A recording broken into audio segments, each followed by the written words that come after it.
Alright, let's turn off some stuff.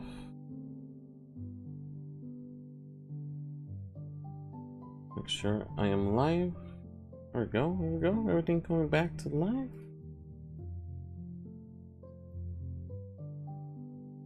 Alright, give me a second to open all of this stuff again. Alright. I'll be jumping back on this live again. A random live. It wasn't supposed to happen, but I had time right now.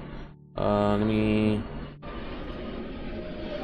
pop out some of my chat right now, just in case anybody comes in.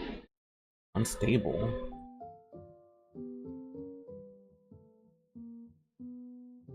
Alright, let's see what's going on.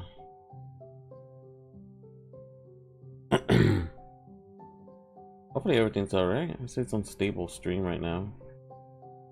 Interesting, interesting. But it says excellent here. Maybe if I refresh. Hold on. Oh. Bitrate too high. Has it always been like that? Interesting. Well, hopefully everything's alright. Anyways, guys, I'm jumping back on this stream from earlier today. I streamed earlier this morning and decided to come back now. So I went to eat some breakfast, spent some time with the wife. They decided to go to bed to take a nap. She was still needed more sleep, so I decided to come back into what I was working on earlier on this stream a couple hours ago. And so I wanted to really tackle what's actually happening on this performance that we're going through right now.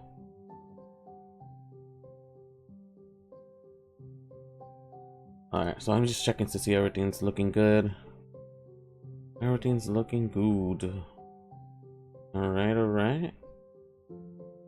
Alright then, guys. Alright, so what we worked on earlier, we were planning to do threads, right? Alright, so I was already creating this function to be able to do this thread, and we were gonna plan to call this stuff inside of it because we wanted to improve the performance on it because it's pretty slow, right? So let me show you what it looks like right now.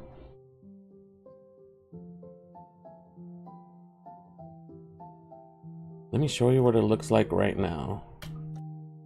And it works. It just is it freezes for a second every time I'm going to a different chunk. So bam, you can see that little hiccup right here, right?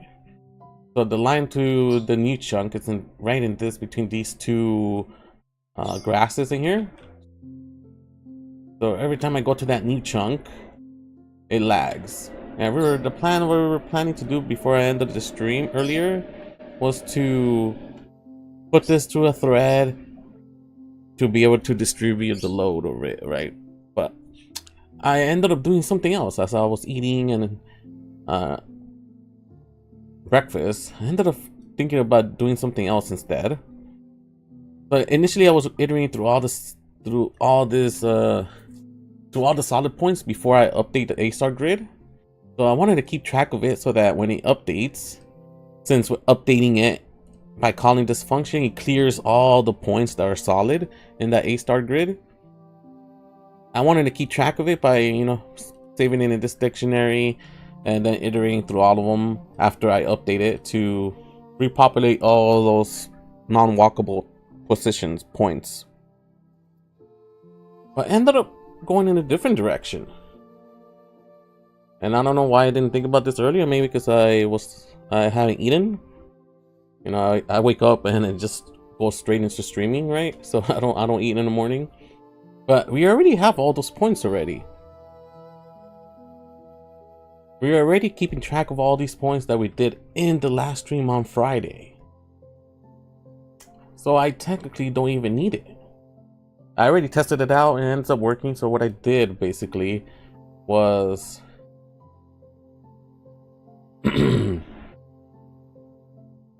let me go on top of this function, is that every time I go to a new chunk, it calls this generate function, right? I then keep get an array of vectors. I initialize it on top, and as I'm going through every time I'm shifting to a new chunk, this is where it's going, and all I do is just keep track of all the positions from the previous for all the chunks that are staying when you transition to a new chunk. So I keep track of it and append that array into a bigger array. And then after I do all of that, I call the function that we did earlier on this stream this morning. And then all I did was pass it into another parameter within this pre-initialized world function. So if you go into that,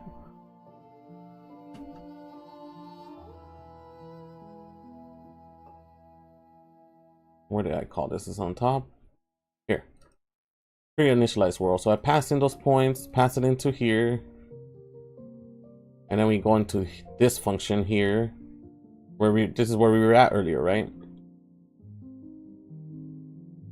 So now I have this array of all points that were already solid beforehand, and all I do is just call this function that I created earlier, which is just passes in an array of vectors and initializes the world with solid points. So if I remove all this stuff from what I did earlier, actually, you know what? You can probably do this in here. You don't need to create a new one. Do that. I run it again.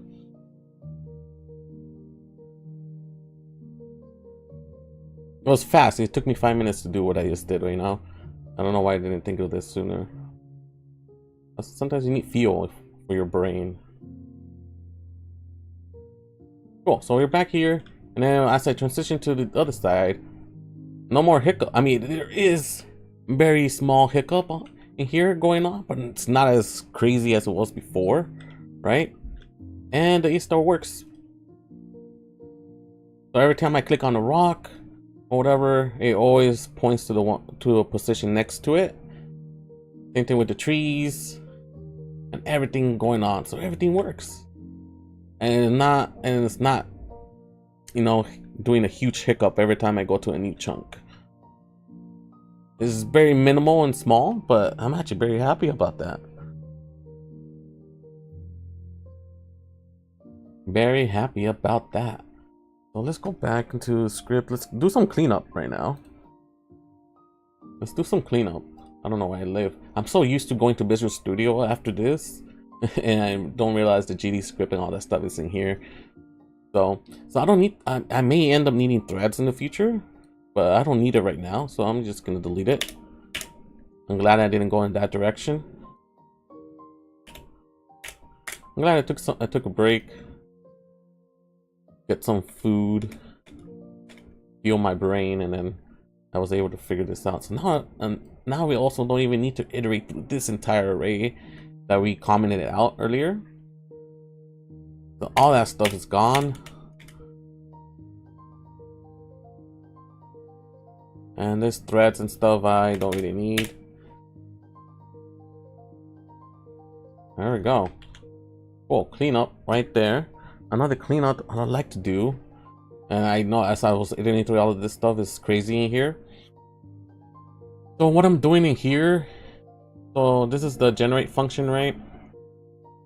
So it will call every time I shift to a new chunk.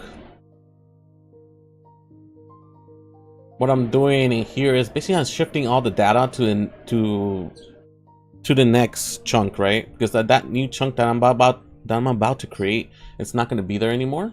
So if we go to scatter draw, so I can show you what I'm trying to say, I can delete all this stuff because I don't need it anymore. I probably need all that, but I don't need any of this other stuff here. Right? Let's delete all that. Delete. And I'll leave those points there. So this is my grid, right? I render my grid in a 3x3 grid. Do I still have the run game running, or I don't? Okay, it's fine. So I render my entire world in a 3x3 grid, and each of these grid is a 30x30 tiles.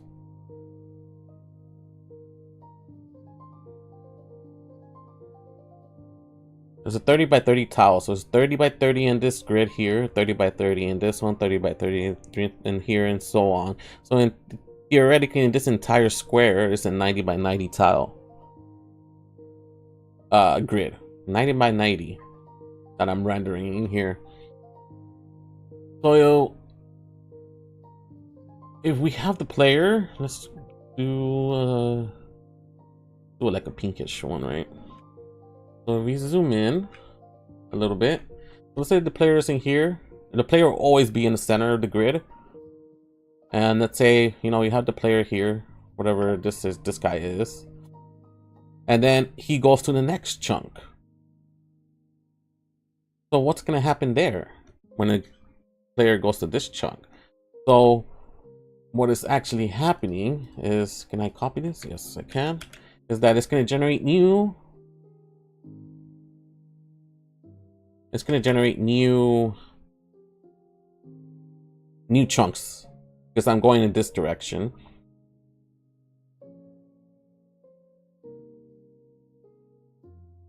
And let me go to my pen. Let's use this background. Let's use this, whatever. So all of this 3 cells in here, it's not going to be here, and it's going to shift over to this side, right?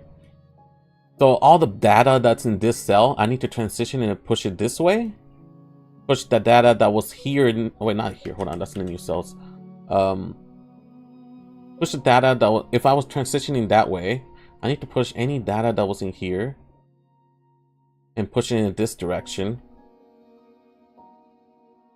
And that's basically what I'm doing. So I can keep track of anything that is within this cells or data, either in my case, non-walkable points. I need to shift it. Do I want to do it before? Hold on, give me a second. Yeah, hold on. Let's revert back a little bit. So, like I mentioned before, let's delete all this stuff. The player's gonna transition to this side, right? So what I want to do, once the player transitions to this chunk, all the data that was in here, I need to shift it to here. All the data that was in here, I need to shift it to here. So that's what I'm doing. All data shifted here, here, and here. So now we have this empty grid size in here that we're doing. And basically all I'm doing is, can I select everything? I don't know if I can select everything here.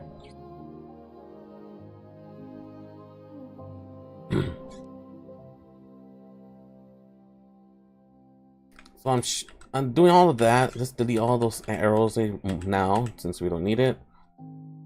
And then I'm moving the entire grid one chunk over so that the player can stay in place.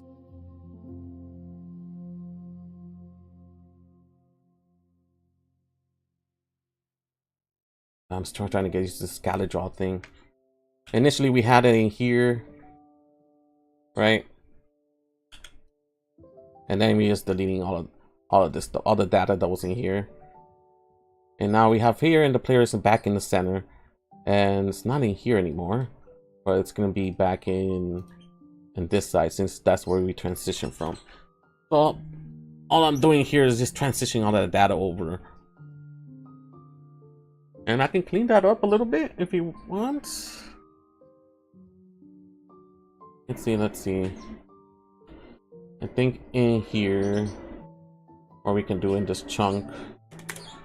We can just call the void copy, and we can just pass in a chunk.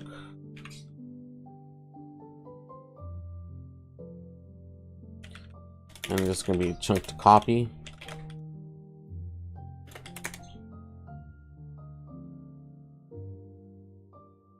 And we can just copy one of them. Just gonna have all that stuff in there. I may need to do it over here in a CPP file, but we'll figure it out. And then I don't need any of this because this is already my current chunk.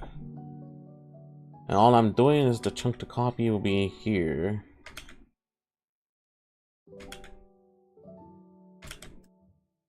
And that's basically what I need to do.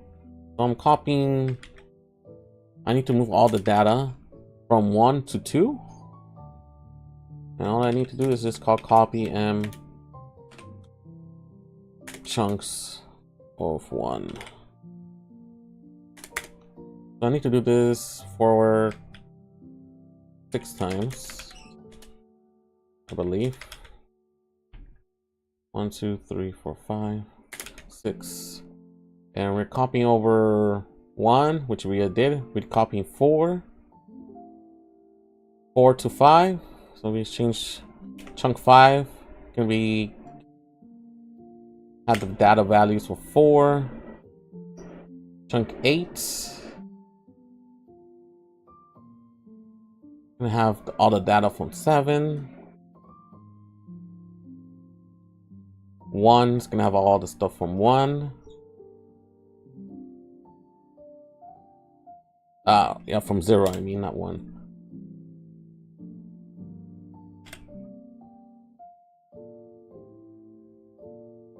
And then 4 has all of 3.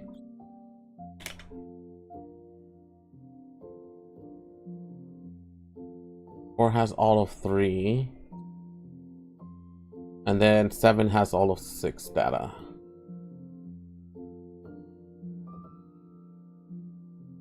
And then we don't need any of this stuff here anymore, because if we're doing it in that function now. Oops. It's a little nicer to the eyes. And then we want to do it for all different directions, which is why I'm doing a different direction. So if I'm shifting to the left, I do this. If I'm shifting to the right, I'll do this one over here. Actually, let's put it down here. So we have, let's see, 0. Yeah. Okay. 0, 3, 6, 1, 4, 7. And we're copying 1, 4, 7. It's already there. 1, 4, 7. And then it's 2, 5, 8. 2, 5, 8. And now we don't need any of this stuff in here.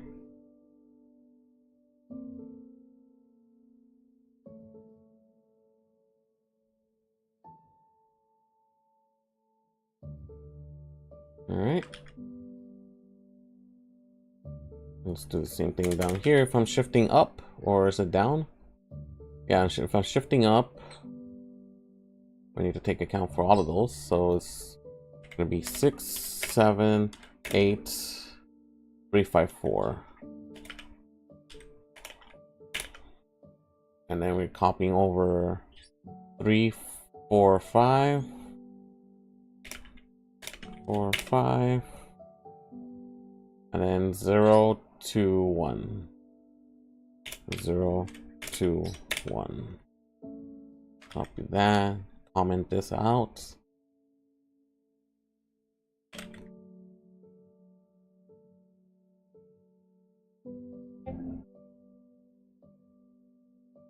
And then the last one here,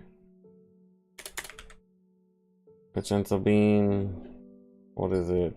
0, 1, 2, 3, 4, 5. Ooh, easy. 0, 1, 2, 3, 4, 5. And then we're copying over 3, 4, 5. Wait, how does that make sense? Hold on. 0, 1, 2, 3, 4, 5. Oh no, that's fine. Because we're copying it first before we update it. So it's 3, 4, 5, which is already on top. Oh, great. 3, 4, 5, 6, 7, 8. The only thing that shifts over is 6, 7, and 8 over here. So if that function ends up working correctly, I don't need any of that stuff there. Is the game running? Nope. Let's build it and let's test it out.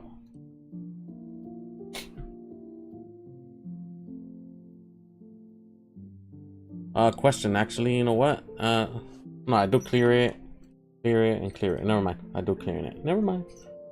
Alright.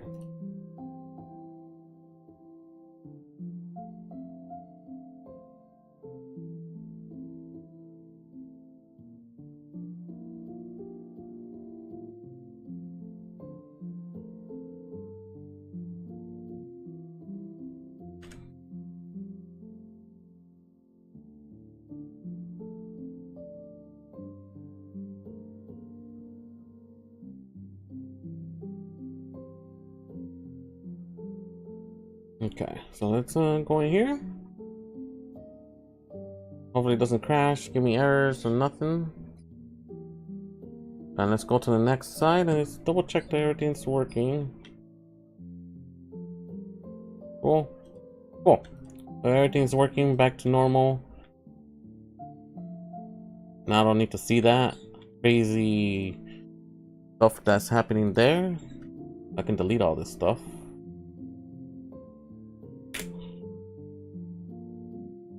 And it's gone.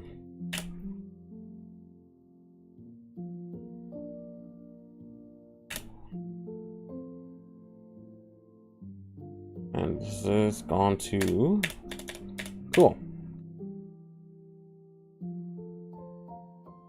The other thing I'm thinking about,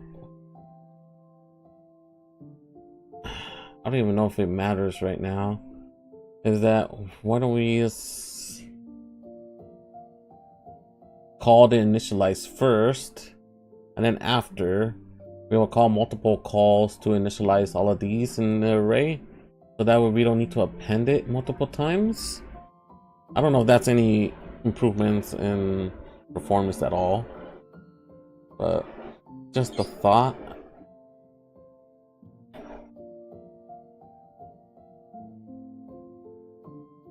Cool. Any other things that I can do in here before switching over?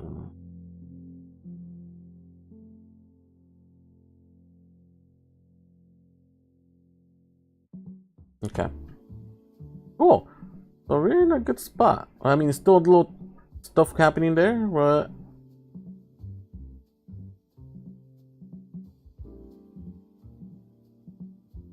it is definitely a lot better than it was before, which is great. Let's go back to Edenmap. I would like to just reuse this instead of calling pre-initialized world. And let's put it as an underscore. Let's delete the other one and let's rename it on the C++ side. So it's not bad, but it's initialized map size and points. I'll just call it initialized map or grid. What do I want to call it?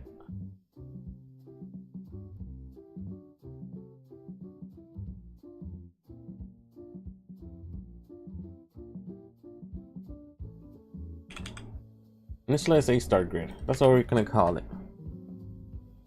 So it knows what to do.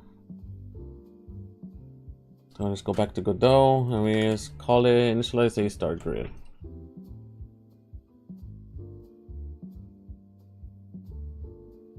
And then we have that there.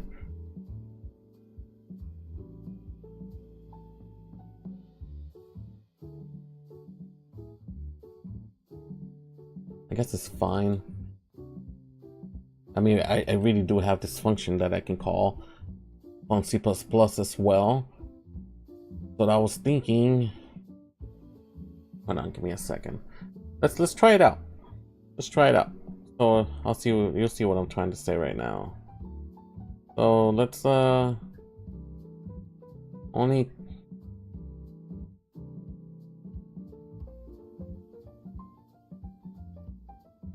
Debating if I want to just, you know, I just delete it for now. Let's comment this out.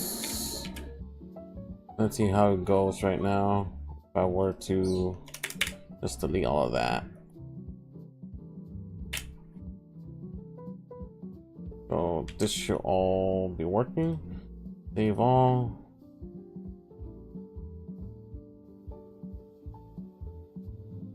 There we go.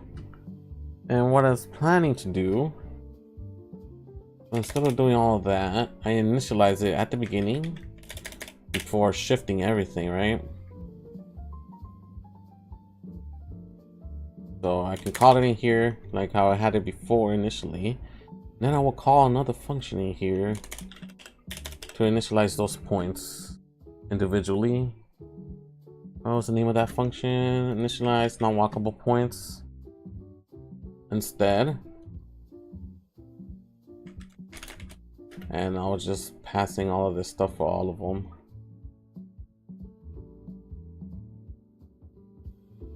Sure, you can do that.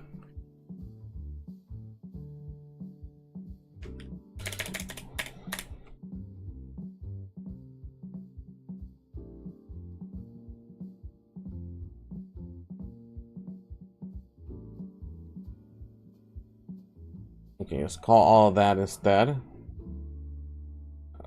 of just pushing it to an array.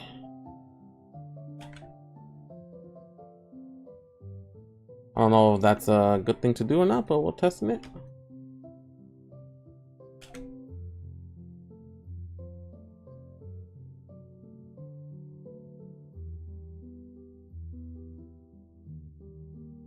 Cool. So let's test that out. Let's build this bad boy.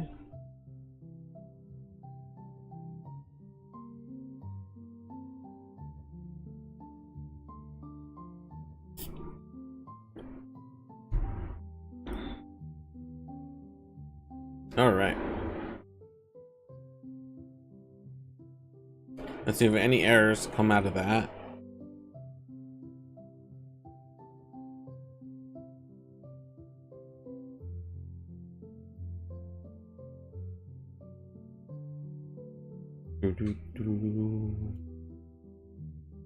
Going to test.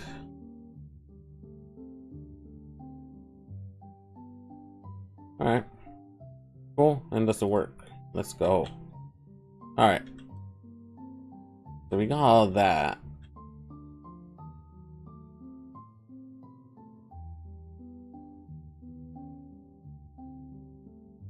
That still works. We need to fix the ones that are inside the village still. So that's another thing that we can jump into after I do some cleanup right now.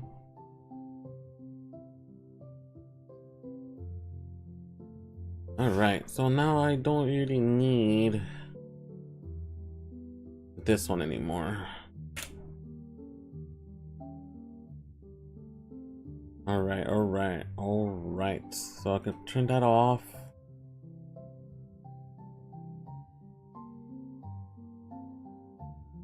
Yeah, I was just printing out the positions there. Alright, so there's still a little bit of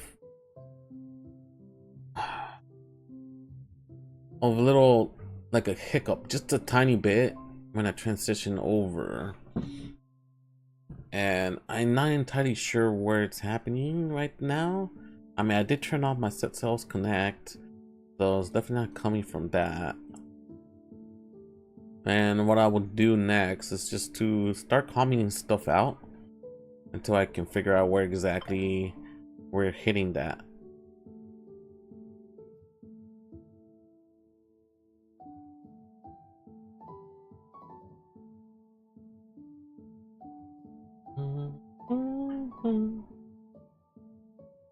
Where's this song from?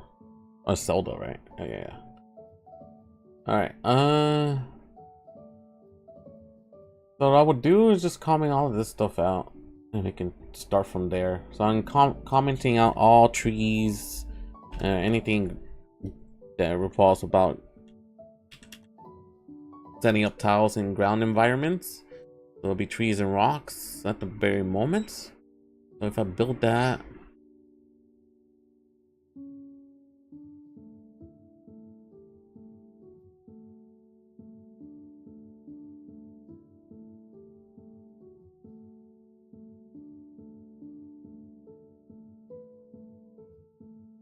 it's telling me the stream's health is fair. It's not excellent anymore. Hopefully everything's okay. I never streamed at this hour, or at least been a long time. It's not doing so great right now. I mean, another thing I can do is just turn off the TV. Hold on, let me just turn that off. Alright, so I turned off my TV. Hopefully that helps it out a little bit. Let's see. Okay, so let's get into here. Let's see if it does any hiccups or anything at all. So like you see, there's no more trees. The only trees that are happening are the ones inside the village, since that is being spawned elsewhere. Ooh, and it's still there actually.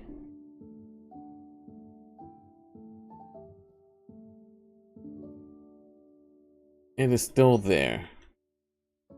I may need to do some threading when it comes to me generating the world a bit, I guess.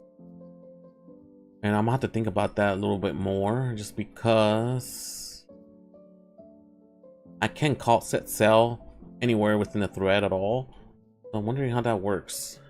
I maybe need to call a function where I can set up all that data in one go, like in a packed array. I believe that's one way to do it. If I check the, you could call it erase cell. Interesting. I wonder what that does. I mean, erase the cell, but it's different than just setting it the atlas coordinates and source -1. And it has a function called fix invalid tiles. Interesting. We got set cell string, we got set cell string path, set pattern.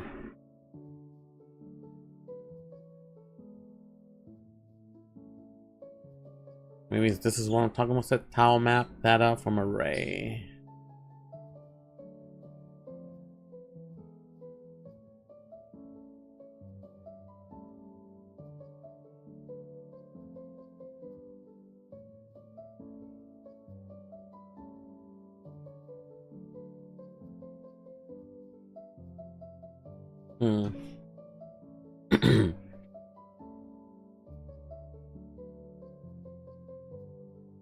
Where is Godot?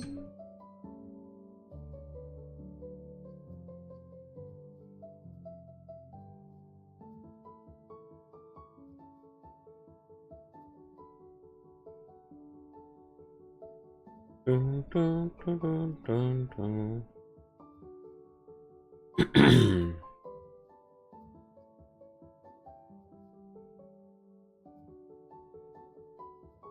Is there a way to...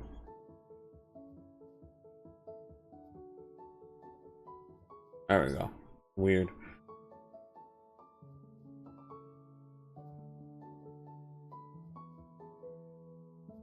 Erase cell. How would I know what this is? Erases the cell coordinates. Okay. But what's different than calling it the other way? That's such a pretty fancy function here.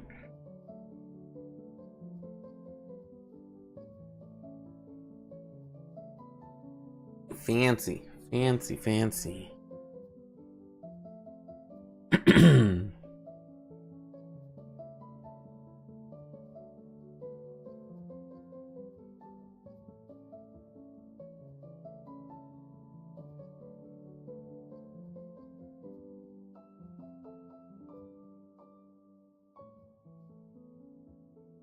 Okay, so if it's -1, the cell will be erased, which is, I guess, nothing different than the other way, calling the erase cell. It does the same thing.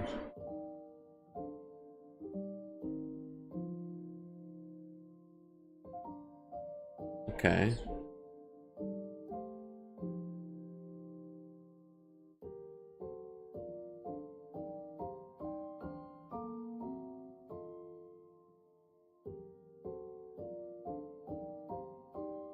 We got set cells terrain and they got set cells terrain path. Wondering what's the difference between the two.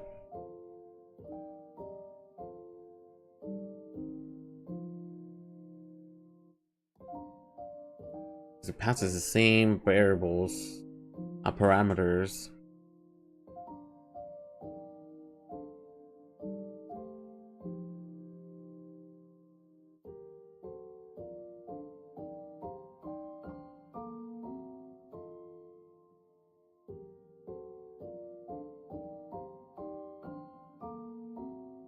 Okay. Well, what I was looking for is being able to pass in like a chunk of data into the into the tile map layer.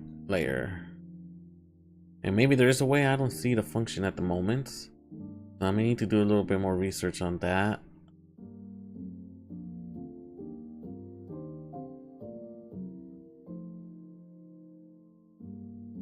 Okay. Let's go to my C++ real quick. Just revert this back. I got my trees back.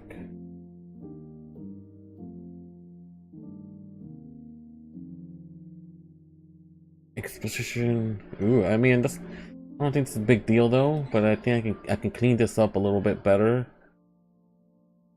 So let's try doing that. Oops. Let's try doing that real quick. So let's copy.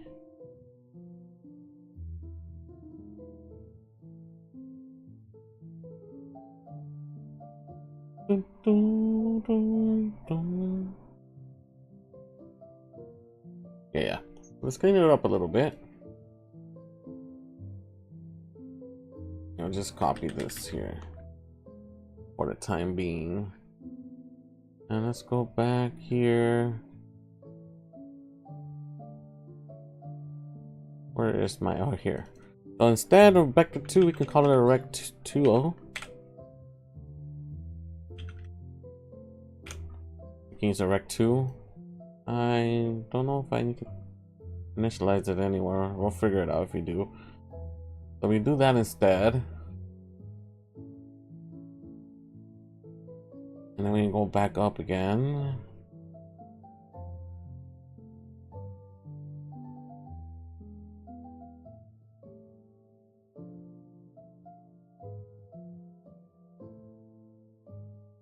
And it's probably not going to call farm position, by the way. You know what? Let's rename that to village rect. Map rect, I guess you call it.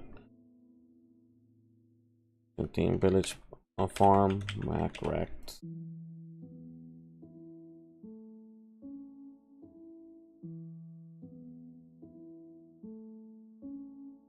There you go. I was hoping for errors. That's what I was looking for. Alright. So this is where I get my farm position. So it's never been initialized. This is the first time coming in to generate the world.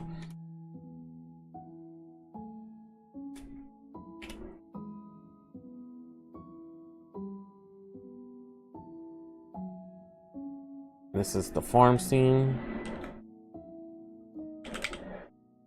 We get the child, whatever. I don't need the layer position right now. All I care about is the size.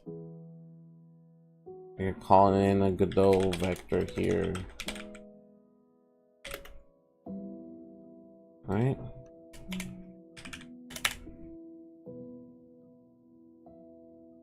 We'll do that. And once I know it,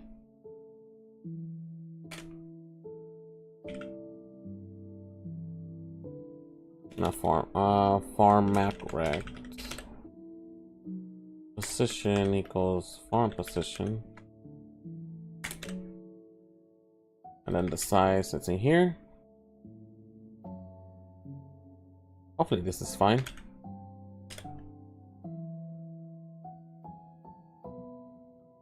Or you just call set size. Do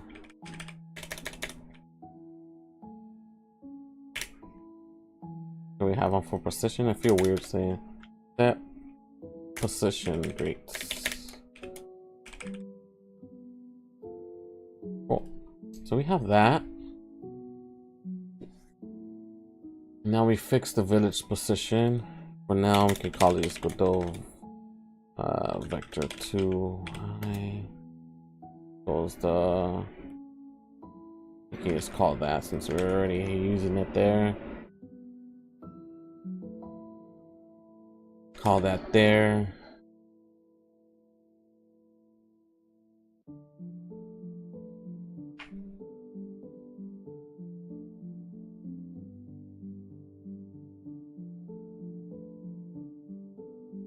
And in here, We want to do the same thing that we're doing on top. To get the scene, and be able to get the size for my village scene.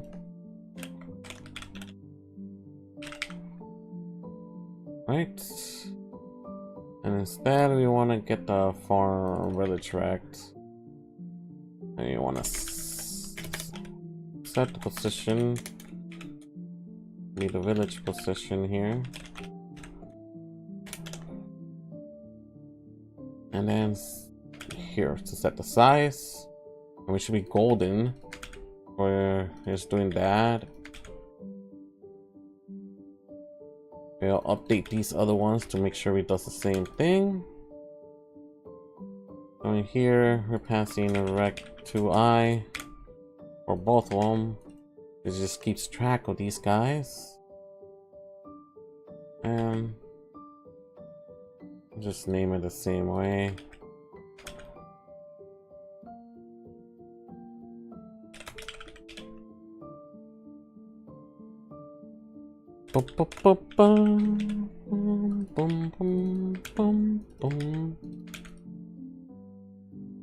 Okay.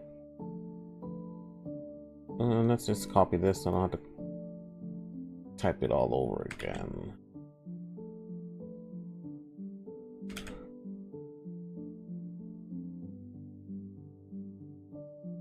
Let's update the function name too. Outer world map.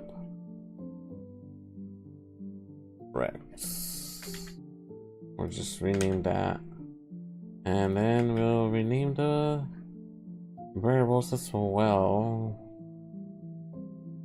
There we go. There we go. And then the return function as well. I need to return a rect to I. And then for this one, we're returning this, and we're returning this.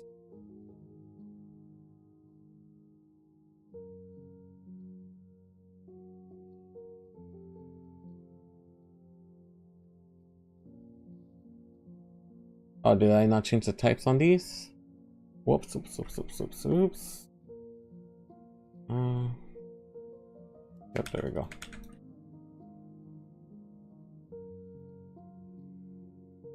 Okay. We updated that. We update that. Cool. And actually, let's rename this as well.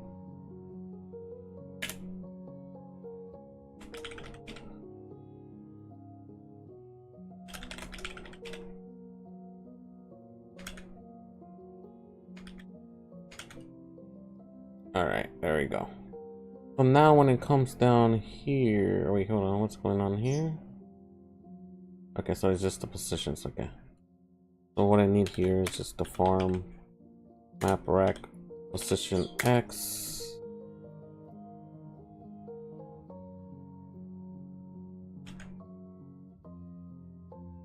Let's fix all these positions here first. I think that should be good for right there. And then we want to do the same thing for the village. And village map rec position.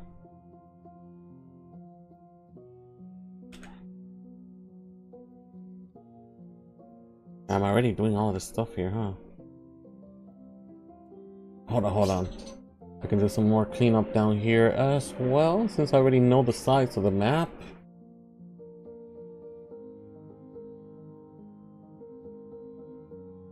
So first I'm doing the farm rec size and getting the max position for this. So what I need here is to get the max position for the scene, which is just the farm.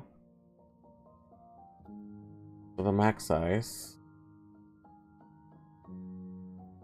Hold on, give me a second to get that. And it's gonna be the farm racks position times the size X. And it's X here too. And we'll do the same thing here, but with the Y. Right, so now I don't need this. And then you want to do another one down here for the village.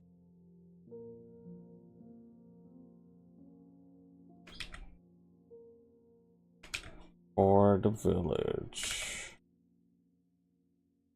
So we got that position. Oh, it's wrecked, right?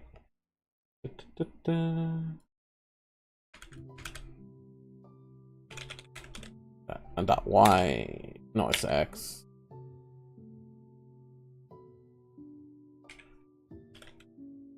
We're checking again and see which is the max value between these two.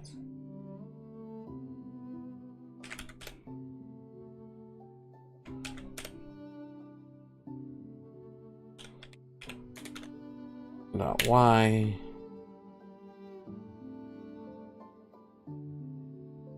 So we got the bottom box position. We need to check to see which is the highest, which is the max between my current max position and the farm max position, and I'll do the same thing with the village.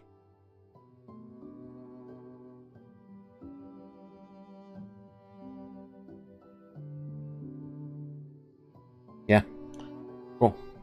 And then I don't even need this anymore.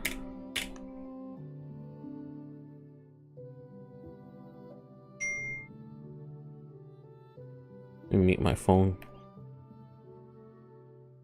And then we come back to that. I think there's some errors here too anyway.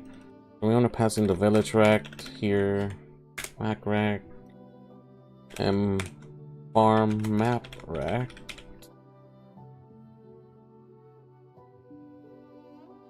Alright, still errors out, which is fine.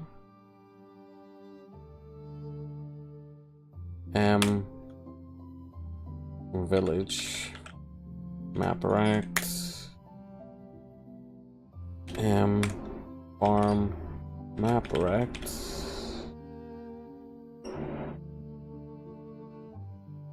There's an error here somewhere.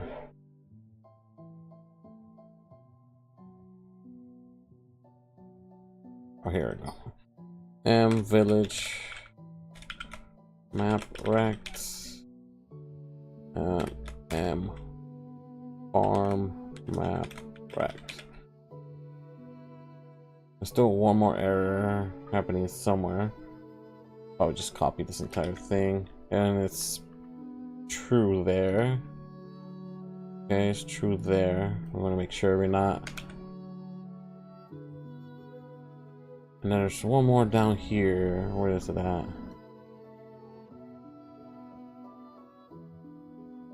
I see. Yeah, I'll actually just gonna pass it in here. Village map rect. So let's just copy all of this stuff here. And farm map rect. Pass it in here. I'm wondering if I even need the scene anymore. Let's go to that function then. Because I'm getting the shout. I actually don't even need it anymore. Because now this is a rect 2 I scene map position or scene map rect. Yeah, I think I can do it for sure. I don't need the scene region. I don't need any of this other stuff here. Because I already know it. And the only thing I need to do is check in to see if this position X is greater. I wonder if we can just say if this map contains this, right? Because it's a map, it's a rect. So I can just say, does this point contain, does this map rect contain this point? So I could put this outside then. And, or I'll just say,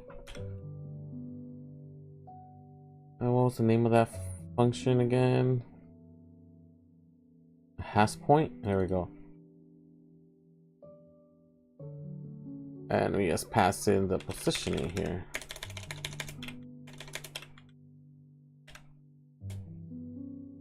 So now we don't need any of this stuff in here. Let's go in here. We got rect2 theme map position. I don't need this region anymore. Let's comment that off. Let's comment this off. I mean, not comment, but remove it completely. And let's come back here. I don't need the village scene. I'm just saying, hey, does this tile position in here? I probably don't even need this function anymore, but I'm just gonna leave it for now.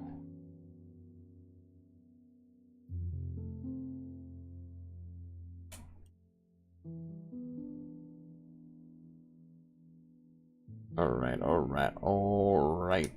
Oops, I need that comma.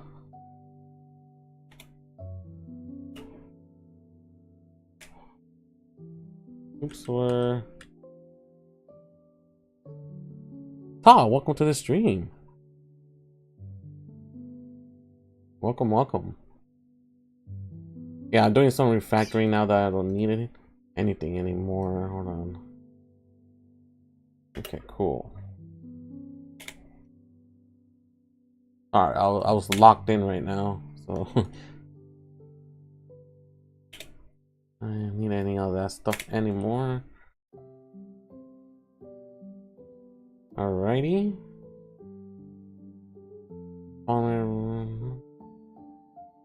I gotta fix this one too. So this is, what is it doing? Excuse me. We passed in the scene region. I do need the scene region at some point, I think. So to get that, so I do need that. Then we have a position. Yeah, I think I can, that's fine. Alright.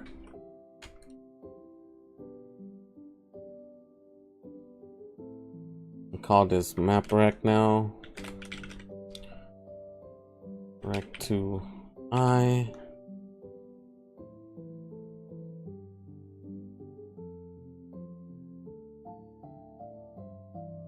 Alright, so let's just copy this entire thing. Now we have this, and all I have to do is just call the position there and position here. It cleans that up, and then we do the, okay, we don't need any of that either.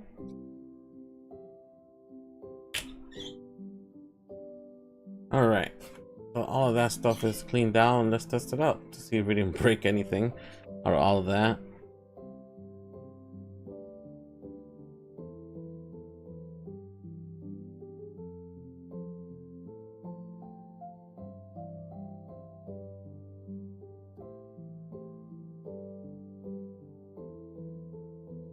All right, let's go into Godot. All right, fingers crossed that nothing broke with what I just did. Let's get in the game.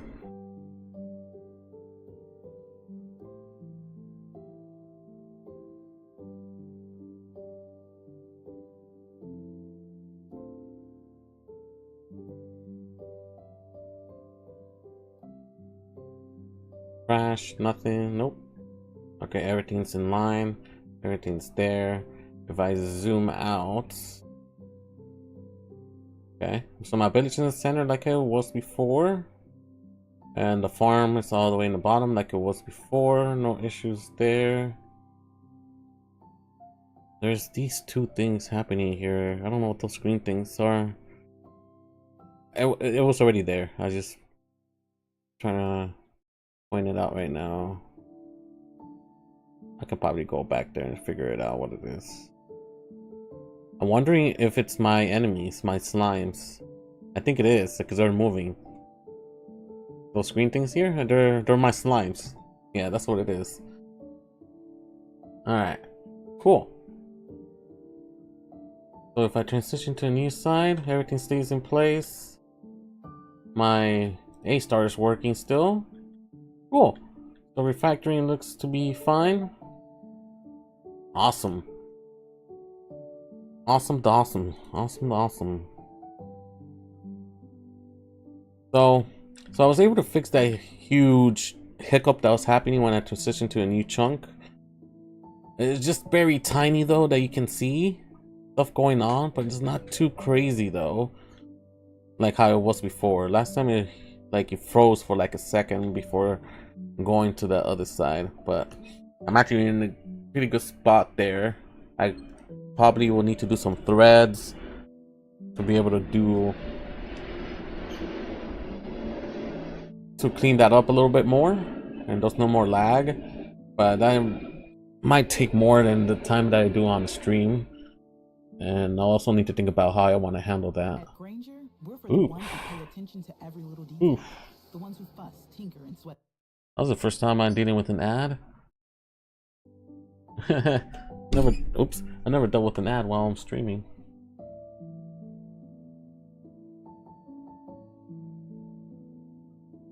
Alrighty.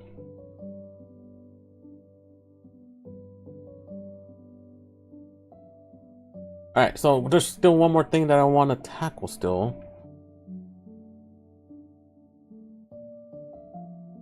And that is to also be able to populate the A-Star with the village scenes, because all the trees and the rocks that are within my village scene are not added into the AStarGrid2D yet. And that is my goal, to try to add those in there.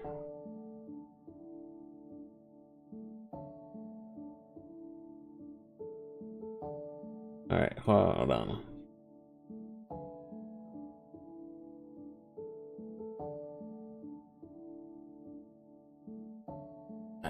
We'll probably just call that.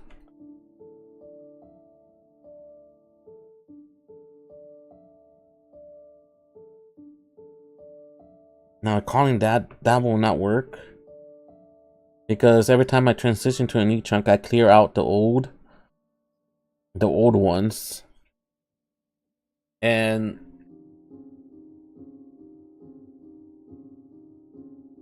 this function that spawns my village and farm scenes and sets up the tiles in the tile map only gets called once. So that means I need to keep track of all those positions that are ground environments.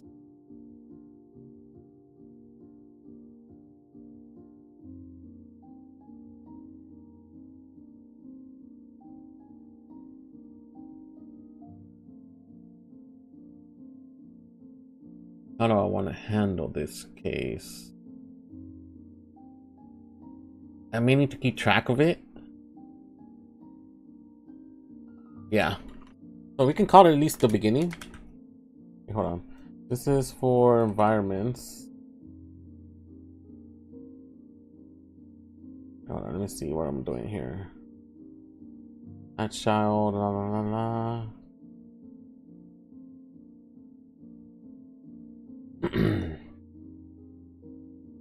No, I need to put it in here and just say, hey, if do I need to have it if I have safe data in here? So if it's a ground environment and it has safe data, I need to see if the stage is greater.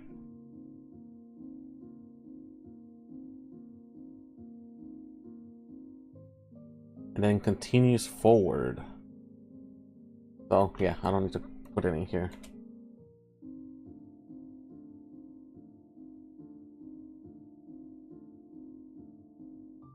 I need to pass a cell position there, but I also need to keep track of all of this.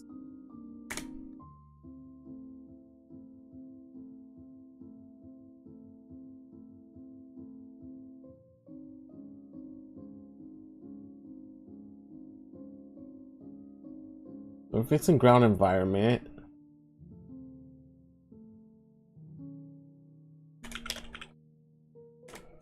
if there's no save data, but it is in ground environment, that means it needs to also save it.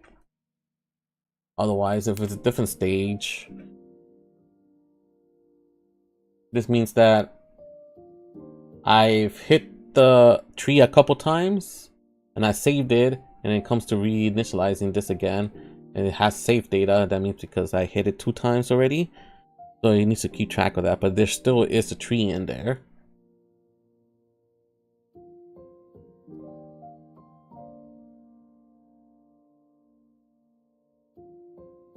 So I need to call it here both times, and I need to keep track of them.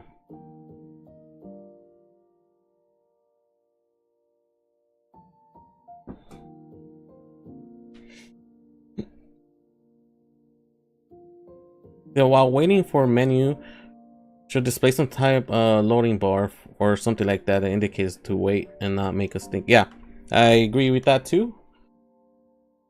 That is something that is planned for later.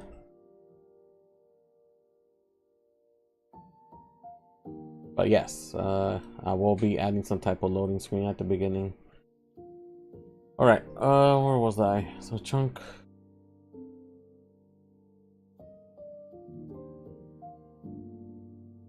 I want to see where I want to put this at.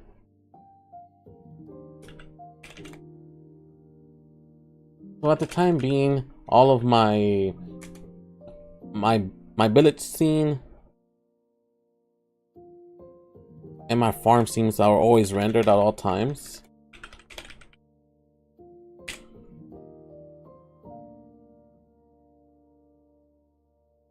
Oh yes, it's not brackets. It's chevrons.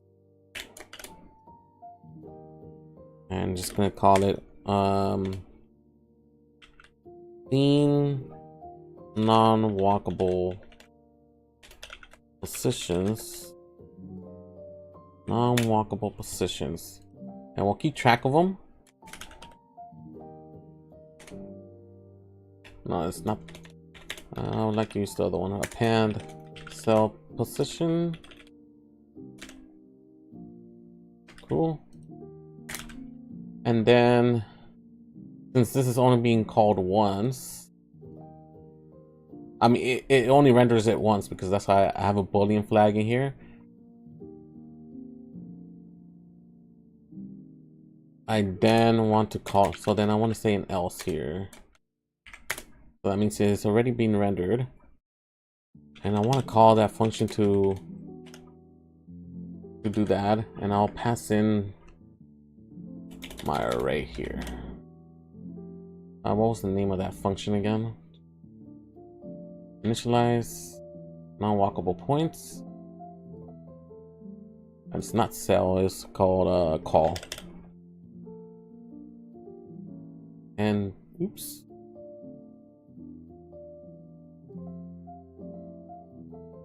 Alright, so this should be working. Let's call it, let's build it.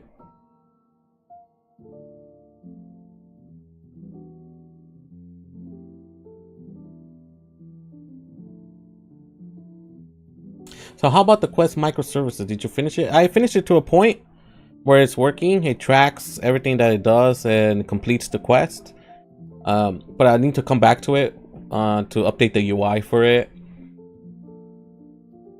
And be able to track certain activities that you do. So if the quest they say you have to chop down 10 trees, I have to keep track of when I destroy a tree.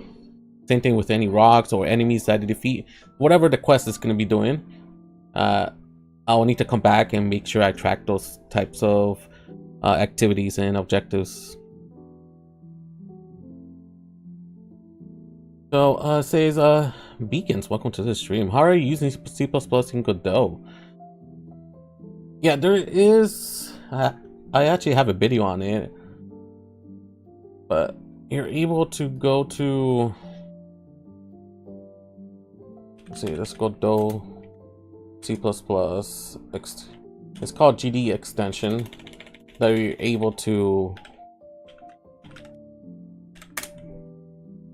go into the docs, and in this docs it'll tell you how to set up your Godot to be able to run C++. So if you go, you can just go to Google, type in Godot C++ GD extension, and for me it was the first one, but it's under Godot docs. And in here you just read through this article in here for this documentation, and basically you're able to set up your C++ through that.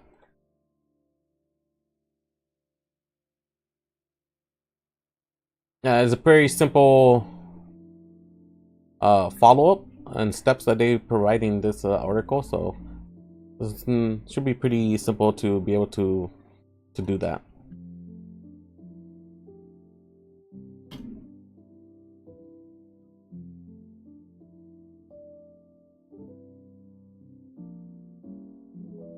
Alright, so okay, so we finished building, and let's render in here.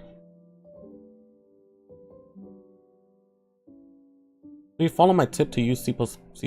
On what tip was that, Ta? Don't remember what was the tip that you mentioned last time. Because I've always been running C++, but maybe there was something specific you were talking about that I don't recall.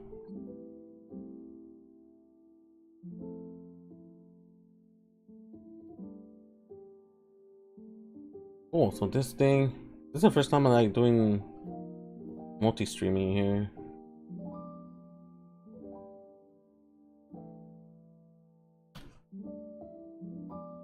I can see all chat right there. Sweet. All right, so now we're here now, and if I select one of these, if I click one of these rocks to trigger my A star, it should be able to trigger a position outside and not inside here. Ooh. Okay. Looks like it's working. Let's go. That did not work here. Whatever's hiding behind here. Alright, there's something in here. I gotta look into that. But for a majority of it, it looks like it's working.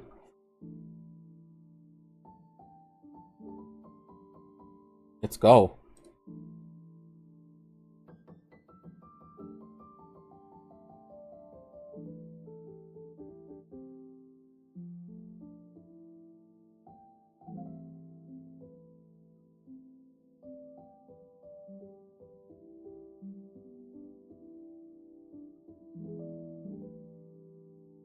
Yeah, there's some stuff that's not fully adding, but for a majority of it, it is working. Like, there's stuff behind this tree that is trying to go sometimes, and now it's stuck because there's something behind it.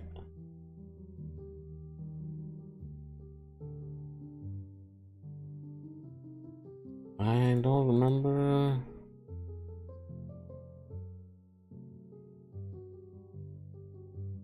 Yeah. Okay. So half of it works. There's something else in it that I gotta figure out why it doesn't want to do it. Let's turn in my... I think I commented off. Where is that? Did I comment it off?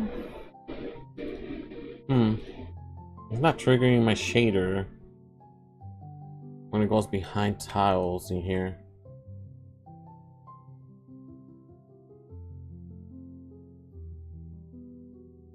See, I told you when you convert C++ to GD scripts, I told you I saw a guy on YouTube using C++ in Godot, and you search about it instead of converting it.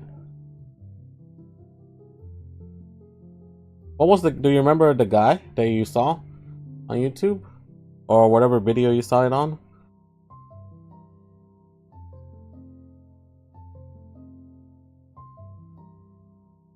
I think you told me before. I don't remember if you did. Oh yeah, so we got this transparent tile. So why is it not triggering my shader for it?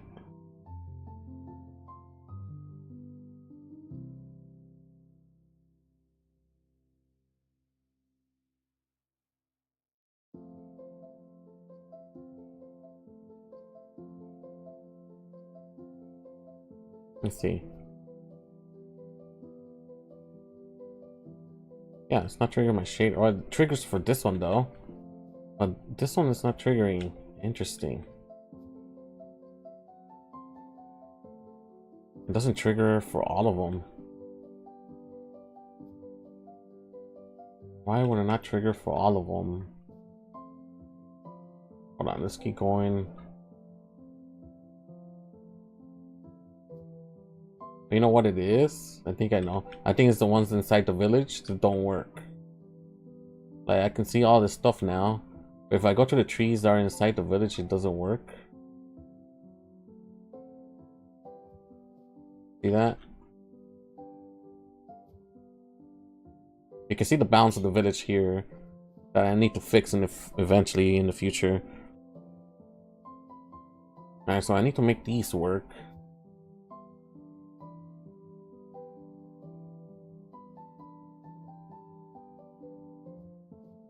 And what I'm doing here, I probably want to do it after.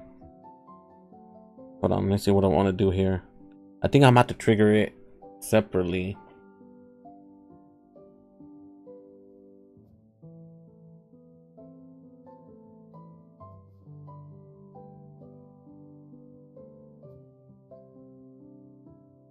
So let's add it in here.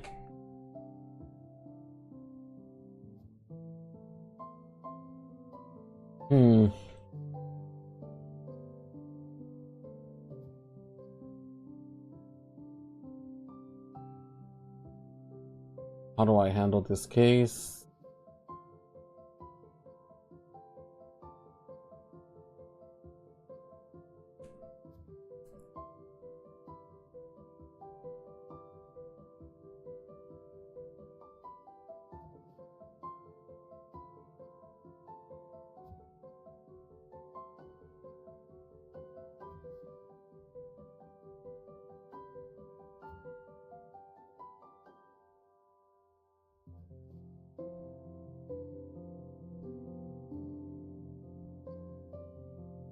Oh yeah, I remember that talk.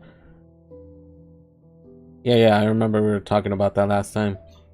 Sorry, it took me a bit to remember that. I just remember that. Yeah, I remember that.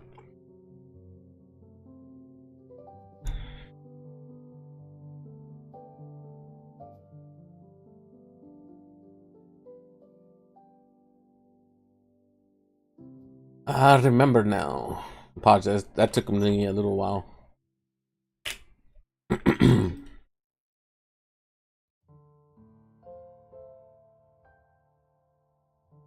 Alright, so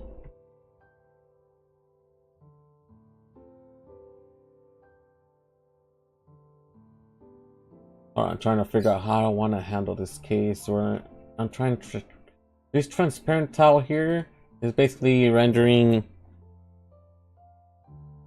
It spawns a trigger behind the trees, so that when the trigger gets hit by the player, it triggers the shader to turn on and be able to be transparent.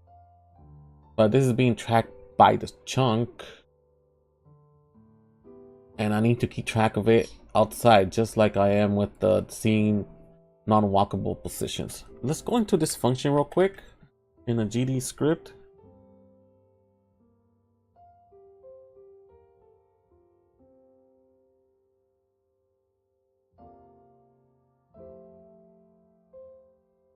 Let's see, where is my here? So do you think about teach? So for me to teach, I'll probably think about it. I ended up getting a contract role recently, which I actually haven't told anybody yet. I ended up getting a contract role, so that is actually helping me out for a little bit. And after that contract role, I can probably figure that out. Yeah, on Udemy, yeah.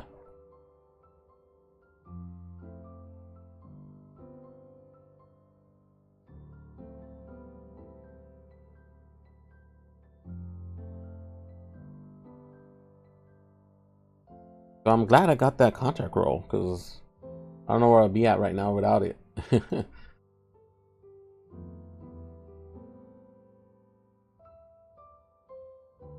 Alright, so what was I gonna do?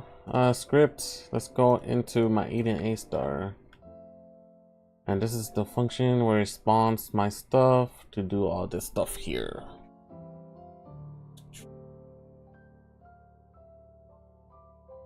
It just needs a tile map layer. Why does it need it?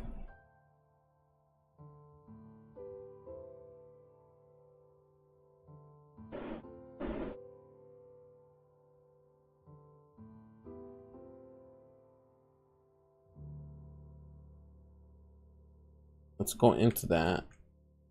Why does it need the tile map layer? Oh yeah, it does need it to transition the tree back to normal. Got it, okay. It's been a while since I wrote that. Trying to recall that.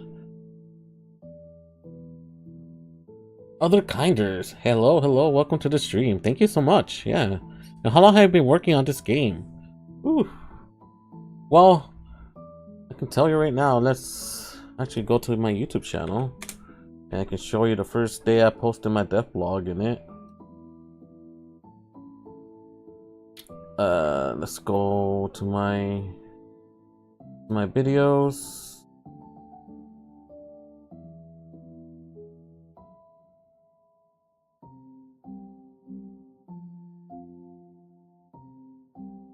And this is the video that I started off my Godot, which is less than a year. Hold on, let me show that to you guys. Let's mute this while this ad is going in the background. So I started my development for this game 10 months ago. So, but I wasn't really working on it for the past 10 months fully. Was on and off just because I needed to get a side job to be able to, you know, put food on the table and bills, because I haven't been working for the past 2 years. It's been hard trying to get a role in the game industry right now. It's kind of crazy if you don't know about it. So yeah, so it's been on and off for the past 10 months working on this game. But it's about to hit a year when I started the project though. Since I've been born. That hasn't been that long. But yeah, it's been about 10 months. When I started it, if I had to say how much I worked on it, I'd probably say maybe 5 months of actual work time.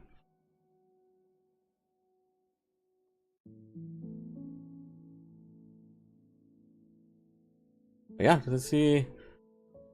You can check my videos, devlogs. You can see how it used to look. I used to have this guy over here, and he's transitioning around. And it has evolved a lot since then. But yeah, that's when I started Other Kinders.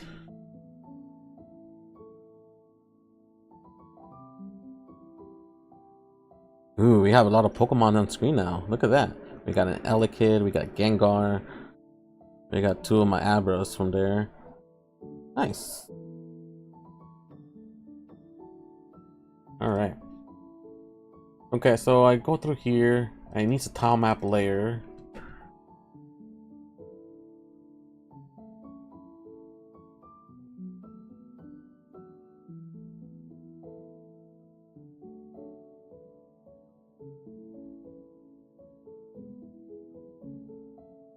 I'm trying to figure out how I want to handle this case. So I know it's gonna be in ground environment. I looked through all of it. Get the layer ID, which is basically ground environment. I guess all I need is this. Yeah, I just need to pass in all this information in here. Okay. So let's do something here.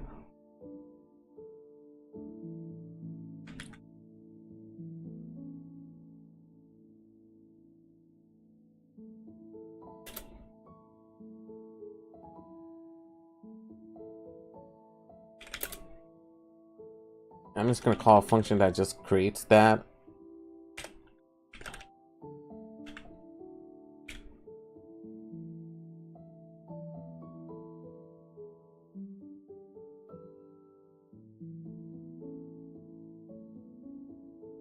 Or should I just keep track of it elsewhere? You know what? Let's just not do that. Let's just create. Let's just create a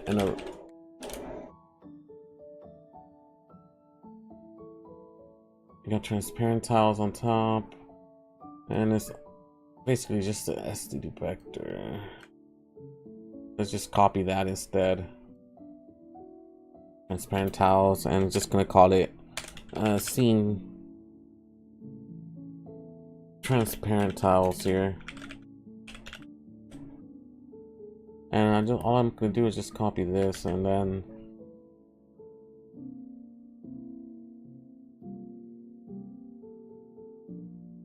the main character have a name? No, it does not have a name yet.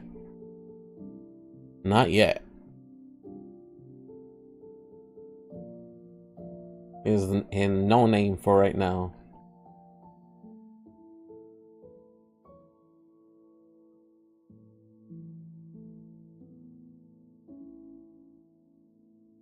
Yeah, awesome. 10 months is quick progress. Yeah. I mean, time flies too, by the way. It's crazy. I wish I could have worked on it 10 months fully. I probably will be, not probably, I'll probably be way further into the game. But, you know, sometimes you gotta put, not sometimes, you gotta put food on the table that takes away from your work, you know. But yeah, I've been doing work unrelated to games for a living cost and looking to learn game dev one more. The product looks so cozy. Yeah, thank you. How far along are you, Are the Kinders, into game dev? Yeah, I'm trying to, for my game, I'm trying to make it cozy, but also I want to make it kind of like an adventure and be able to have some action in it at the same time. I'm like in between the two right now. Alright. There is that function. Trump, let's make Trump work.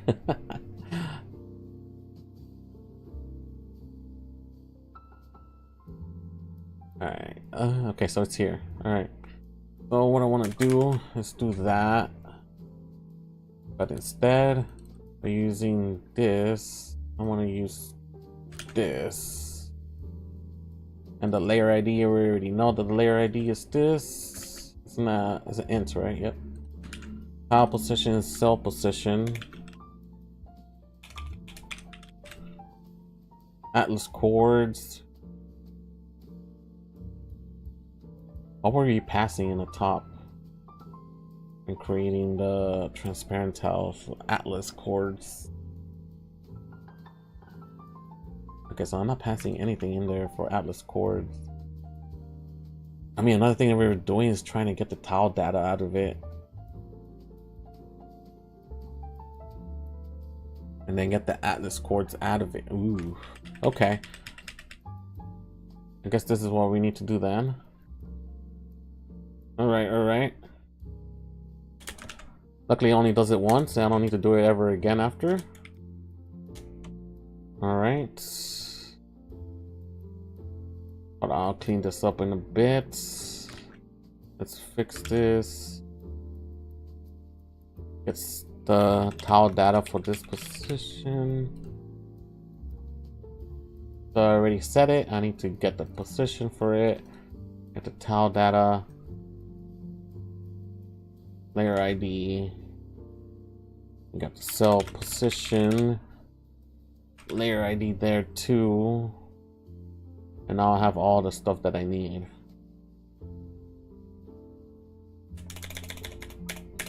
So all I need to do is just go in here.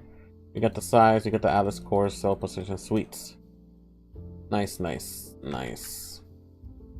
then after that, it will always call this every time I create a new chunk. Does it clear it out beforehand? Like 2 weeks this upcoming Monday. I'm figuring out sprites and animations, but it's a lot of work. I might use pre-made assets for learning for now.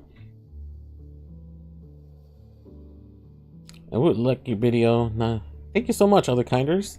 That's awesome. So you want to game dev, but do you know, are you gonna do programming or are you trying to do art? And what engine are you using right now?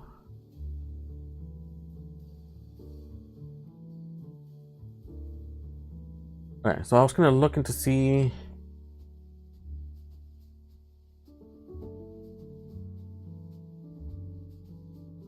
when my thing gets cleared out. So we call reset here. It clears a tile map layer. If I ever do call clear map, it calls reset.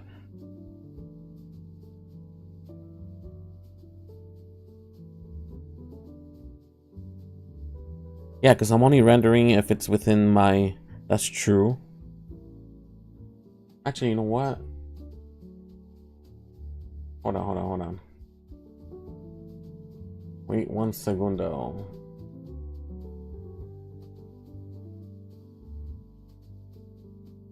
We got these. When do I clear this out? I clear this out every time you call reset. And you call reset every time. So it is actually resetting it every single time I go to a new chunk. Which I guess it kind of makes sense. So I don't need to call it more than once. Okay, I just wanted to double check it to see if I needed to call it every single time he generates it. So let's go on top, copy this, and down here, this one is the one I was looking forward to do. And we can go remove that. And then we can update all of this stuff because I don't need chunks.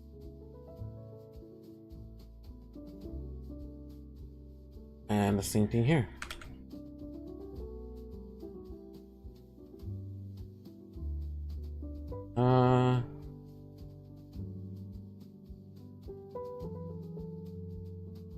Oh, I see what she's doing. Oops. There we go. Oh, this has to be of I. Oh, cool. I think I'll clean it up afterwards. Let's make it work first. That's how So we got this point, but we also gotta do it down here, and we can find a way to clean that up. And let's build this bad boy. So I'm looking to do both right now. Started using JavaScript to start on a platformer, but might switch to Godot or Unity. Oh, sweet. That's awesome. Yeah, I actually trying to do both as well. Because, you know, I'm not an artist at all. I'm just a programmer. And I need to improve my art skills a little bit. But yeah, there's nothing wrong with getting any pre-made assets. It's good to use those pre-made assets and be able to do something with them. So with coding or everything like that. So that's not a bad thing to do. That's cool. JavaScript. Where are you using JavaScript for? Is it like plain JavaScript and you're rendering on on a browser, or is there an engine that you're using?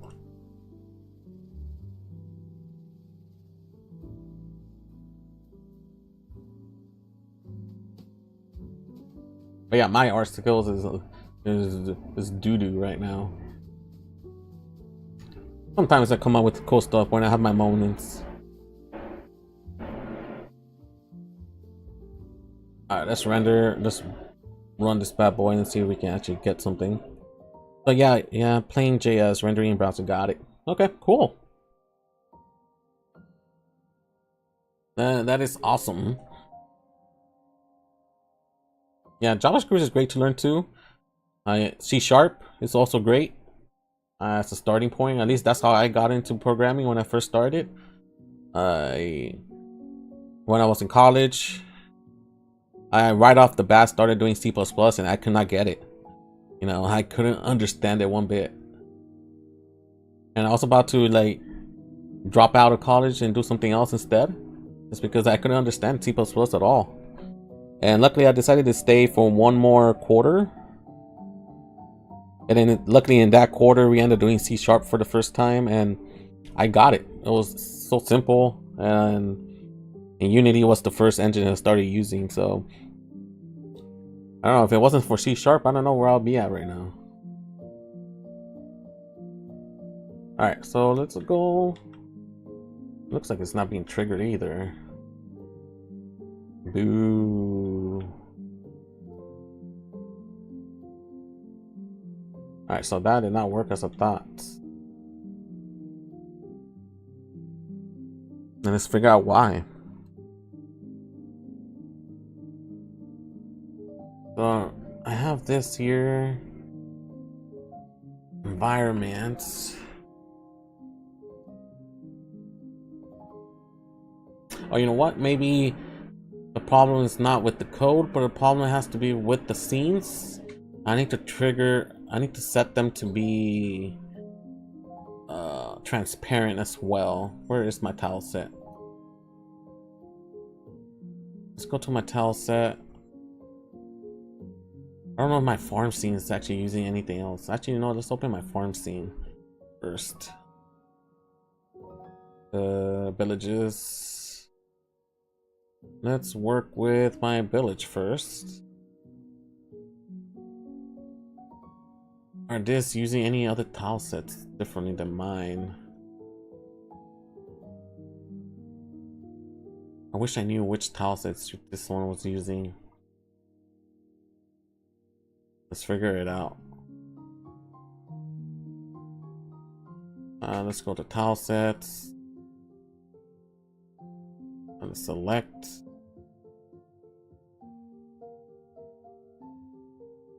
Let's go to a shader.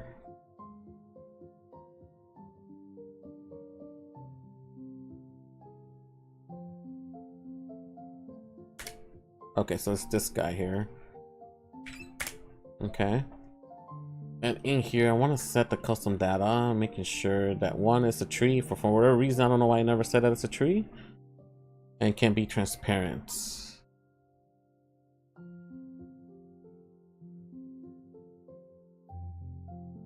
Trying to figure out what this is for. It's been quite a while since I looked into this stuff. Or there's stuff that I'm not using anymore. But I think this should be it. I'm assuming this is the same way, right? So if I go to the shader for this.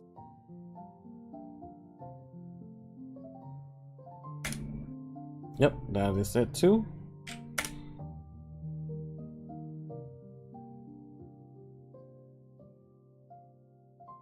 This is a tree, but it's not tree. Alright, let's test that out and see if it ended up working.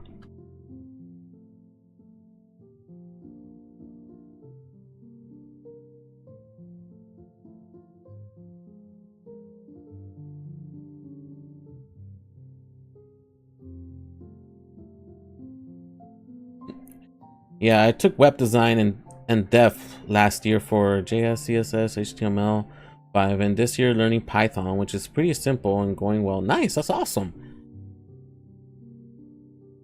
It looks like Godot makes it much more manageable to level edit since you can add tile sets in the interface directly. In JS, it's a lot of trial and error since I don't have a way to directly edit levels since it's hard coded without preview. Yeah, I agree.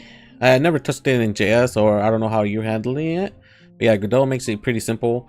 You'll be able to edit it while in the editor. And you can also create tool scripts in here. Let's see, let's go to the beginning. And you don't even have to run the engine. I mean, run the game.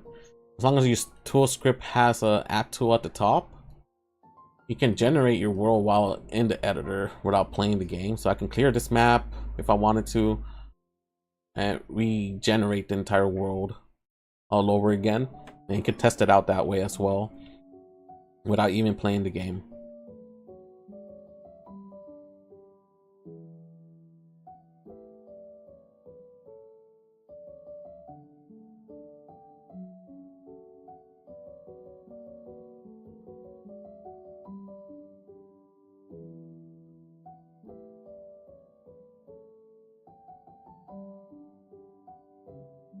Let's test it out.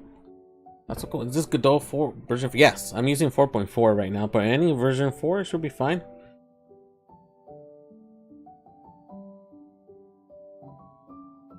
I haven't tried any previous releases, but I started doing this when it was 4. Yeah.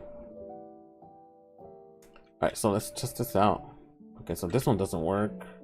This one doesn't work either. Interesting. So what exactly am I doing wrong here?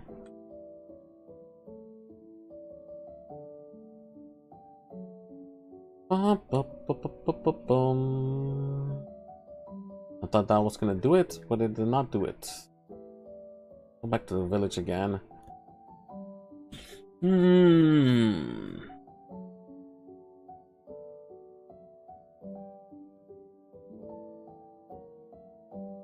It has to be that one, right?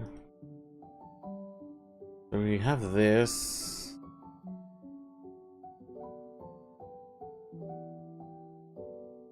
We'll go to the shader. If I turn this to be 0. Okay, so it doesn't do it on this one. So it has to be the other one for sure then.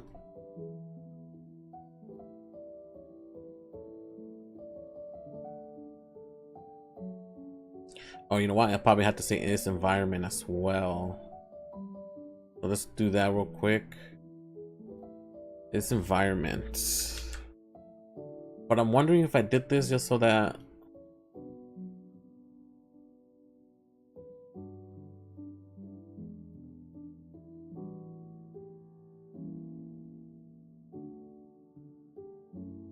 so I don't have to chop it down, because I don't want to chop down any trees within the village area at all. Oh, but still didn't even trigger it at all. Let's look into adding where's my make my visual collisions enabled and see if that shows up anything behind it. So what are you adding in the game today? On the plan for today, this is my second stream. I streamed earlier in the morning and I was looking to fix some performance issues in the game, and I ended the stream not in a good place, I guess. I didn't completely did any optimization, so I looked at it anything like that.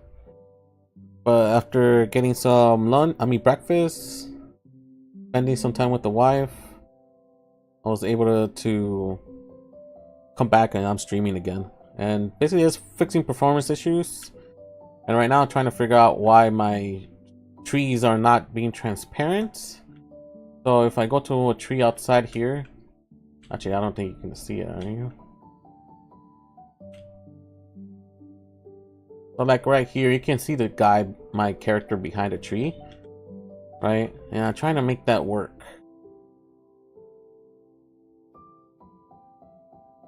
And actually I can see that there's no collisions or it's not being added to these guys for whatever reason. So you can see the bounding box in here, and that's what triggers the shader to be able to make the tree transparent behind them. And you can see the other trees don't have it, which is why it's not working when I go behind the tree. And I thought I did work on it, so I got to figure out why did that work.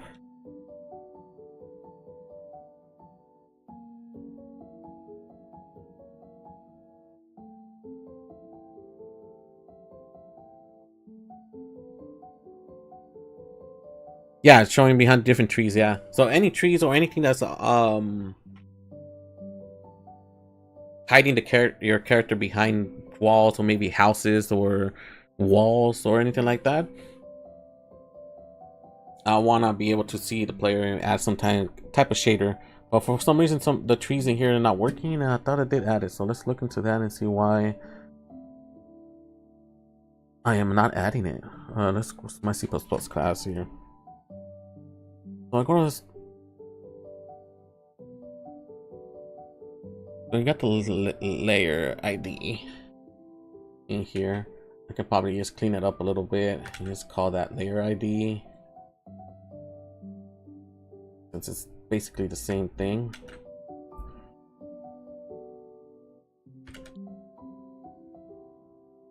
And same thing here. So I go to the tile data if it does have it, and it should because I just set it up right on top of it at that position at that layer ID. You know what? I think the source is wrong.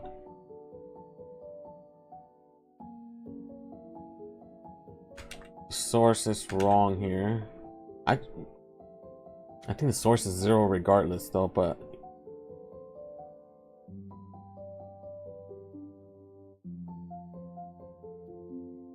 where did I get source from?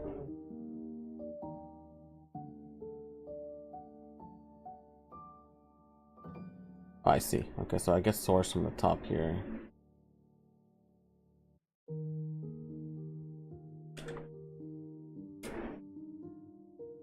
But I don't think that should have worked. So if S is valid, then go through here. You get the Atlas chords for that as well. Could it have been the source? I don't think so, because my source should be 0. And that should not have been a problem. Alright, let's build it. And we'll add a breakpoint here. Figure out why that did not work.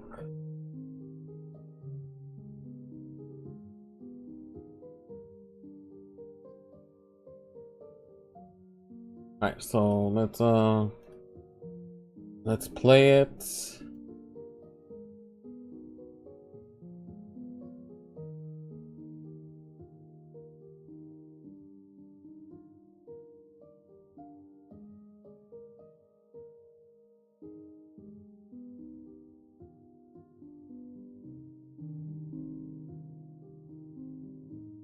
Oh, my collisions, because I don't want it on. Can you onion skin the tree to be transparent when the character collides? Maybe. Yeah, that's what I'm trying to do right now. It works on the other trees, but any trees within my farm or my village don't work right now, and that's what I want to see. Why it's not working? So let's add a. Put a breakpoint there. And a breakpoint here.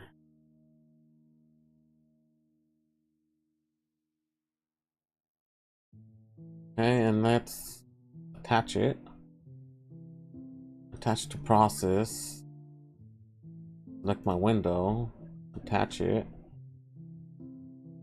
Cool. And let's load into the game. And it should trigger that breakpoint there. There we go. So, the looks of it, huh? It's not actually going in there. Interesting.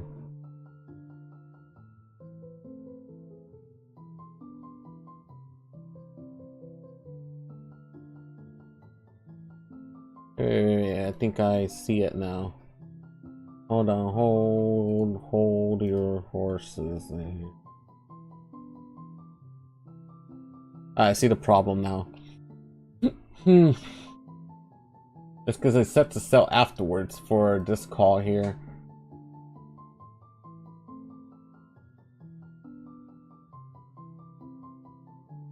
Alright, so let's do something else then. Okay. Let's put a boolean flag outside. Or do I even need a boolean? No. I can just put it here. Bool.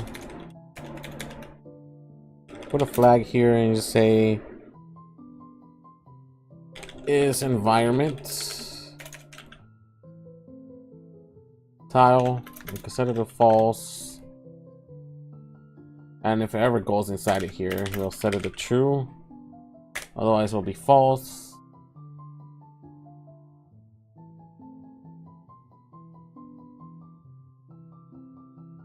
And we can just copy this out of here.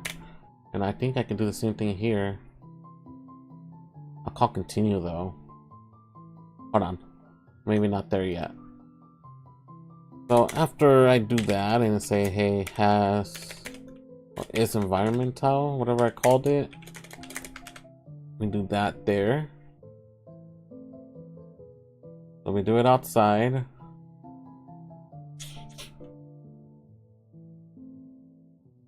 Any issues if I were to remove this? If I removed it, that means it has saved data. That means it will never come back here again. Yeah, it should still be fine. So I can delete this. Because it's gonna get called down here anyway. So that should be fine. And since this is true, it never goes in here. Okay. Let's try that. And let's build it after I stop it. Alright. So let's build it.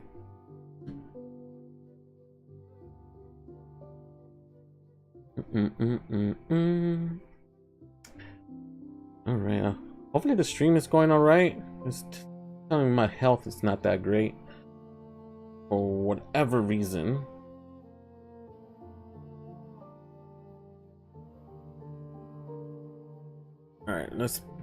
Alright, we can play it now and see how it goes.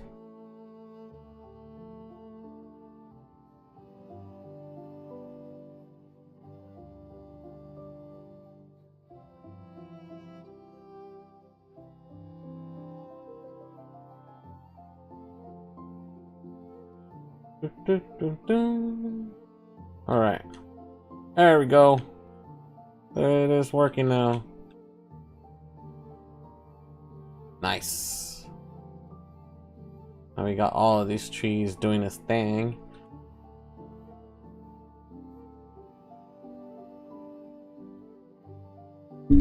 Oops. Oh, sorry about that.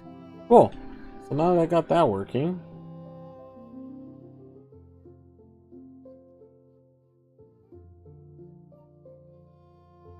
So why was I getting stuck here earlier? I was getting stuck here earlier. I don't know why. Interesting. Interesting.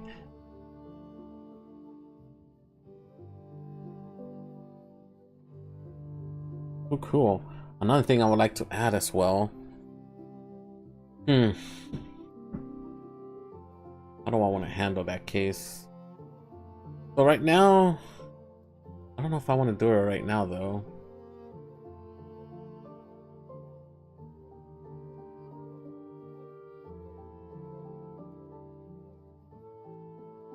Now, so I wanted to add a shadow to this guy. There's no shadow below it, and it kind of looks like he's just like floating, right? Nice fix, congrats. Yeah, I gotta head out. Have fun coding, brother. Nice. All right, thank you so much for being here, other kinders. Appreciate you for joining the stream. And have a good one. I think I can go. I can do that real quick.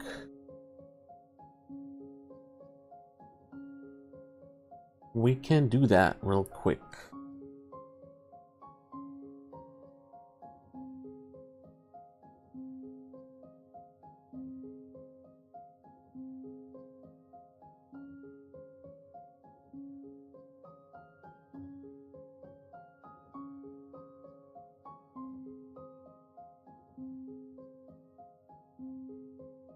All right, let's go in here.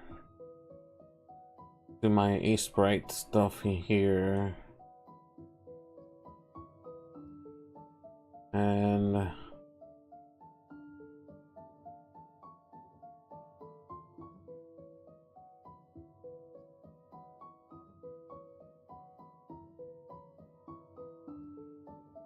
let's export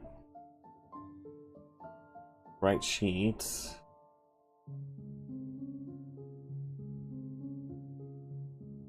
Sure, it could be the front regardless. Open this up.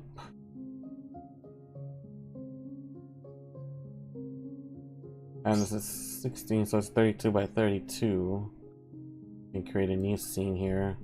It's 32 by 32. Right? We can copy this guy.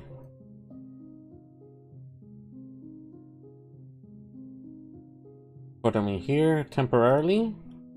So he'll be our reference.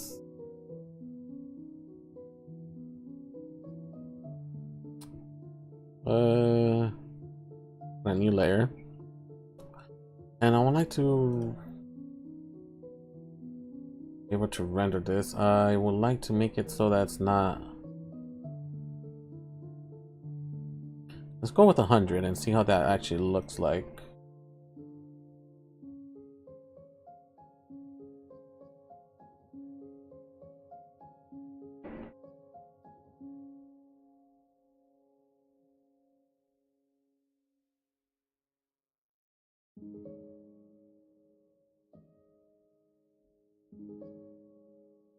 I think that's doable.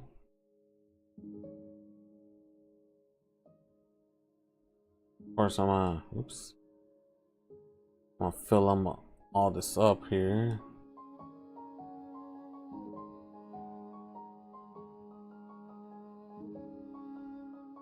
Let's do that. Let's see how that looks.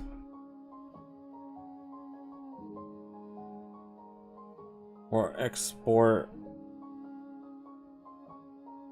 as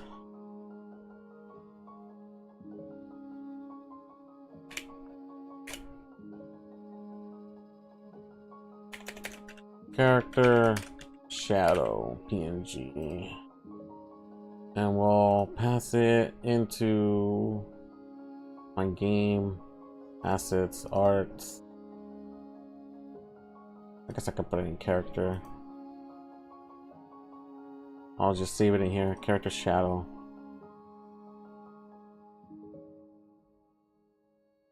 Yes. Let's turn that off.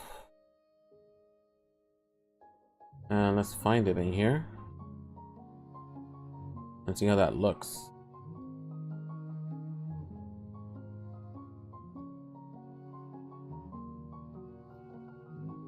And got assets, art, character. Version 2, we can turn that off.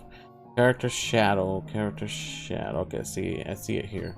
So let's open my player scene. I don't know if I have it open. Yes, I do. And we can add a shadow to this guy.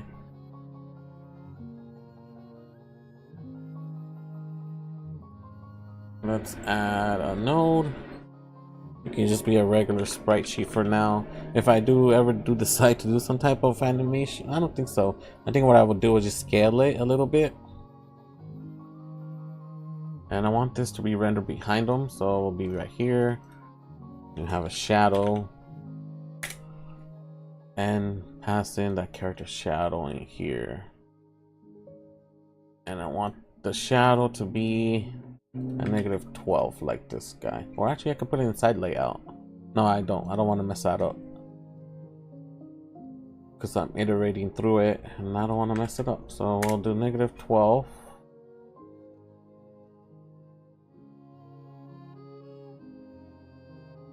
Cool. I won't know until I actually get in the game and see if it's there.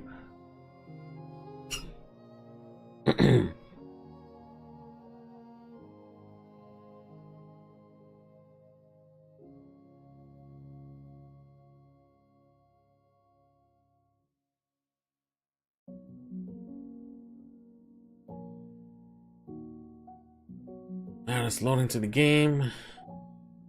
Test.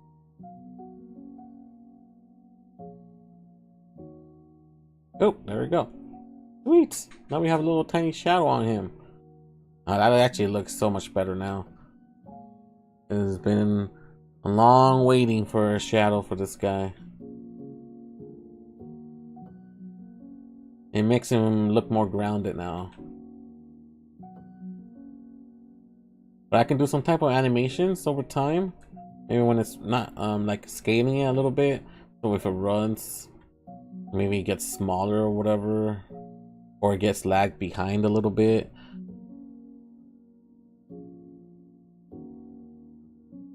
But actually it's looking a lot better here. Neo-Chen. I apologize if I mispronounced your name. Neo-Chen. Neo-Chen. Welcome to the stream.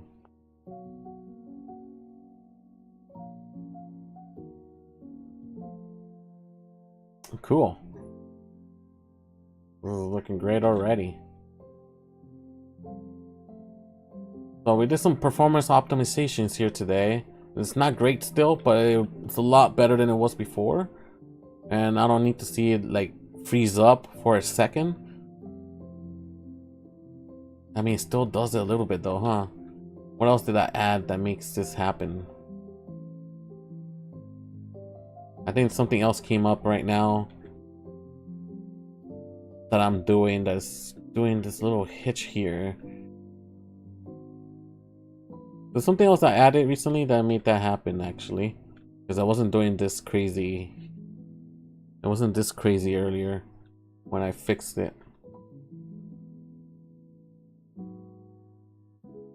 And to test it out, you know, let's go back.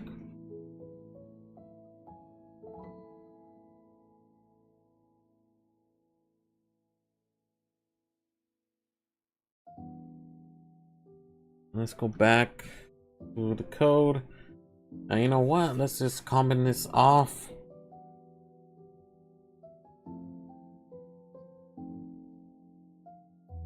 And let's see exactly what we were doing to cause that.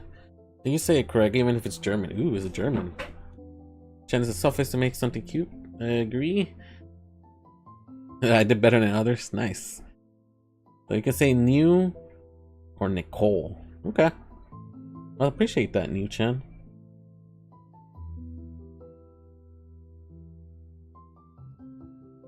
Whatever you prefer. I'll go with that. New Chan or Nicole. Yeah, welcome to the stream. You're my first shattering here on Twitch. So welcome, welcome. I think it's my second time streaming on Twitch. My second time, yeah. So let's run in and figure out if what I just did right now was the one that's causing a little bit of the hiccup. And then we can start figuring out a better way to do this part here.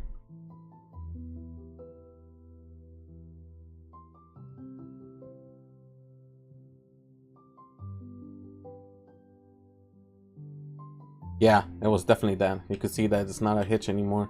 Okay, well, good to know. So spawning all of those will cause all of that. Will be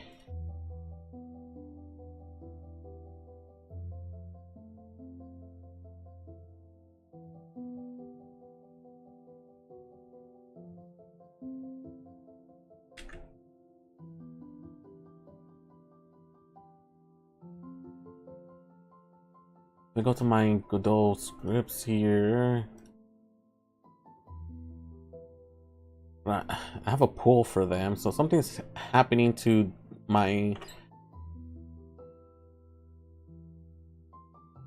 the objects that I'm spawning right now. Something's happening to it that's making it lag just a bit.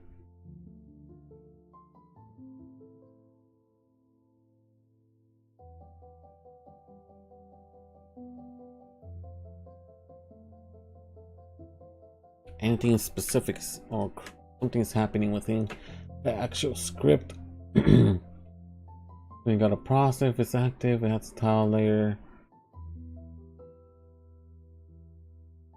I don't know if I should be doing this in the update process here. We're only doing it if it's active.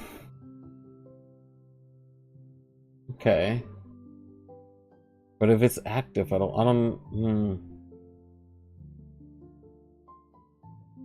I guess I kind of do, because I need to set the position of that material. How does it keep track of it?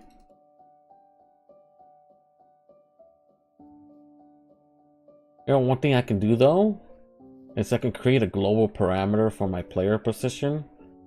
So I don't need to do this all the time. Alright, so if I go to what's the project settings? I don't remember. Globals? No. There's a section where you can put your global shader parameters somewhere. No, it's been a while since I looked at that again. Yeah, it has to be in project settings.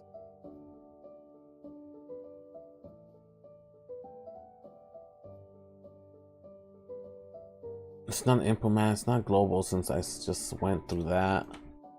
Shader, something shader.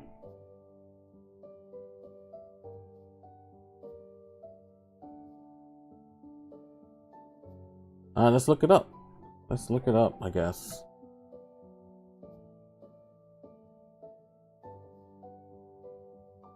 Let's look it up. Godot 4 global shader parameters.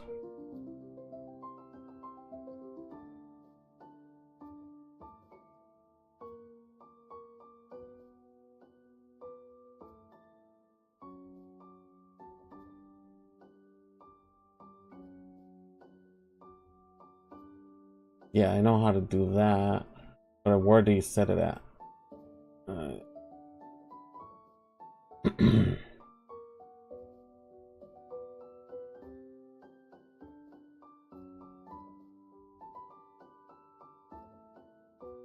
Why is Zelda in here?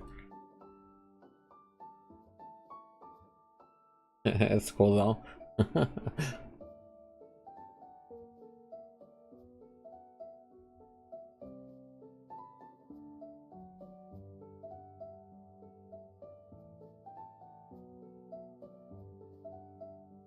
I just wanna know where we set this global variables at.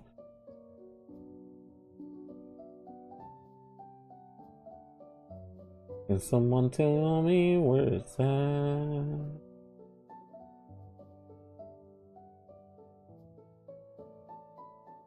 Let's see.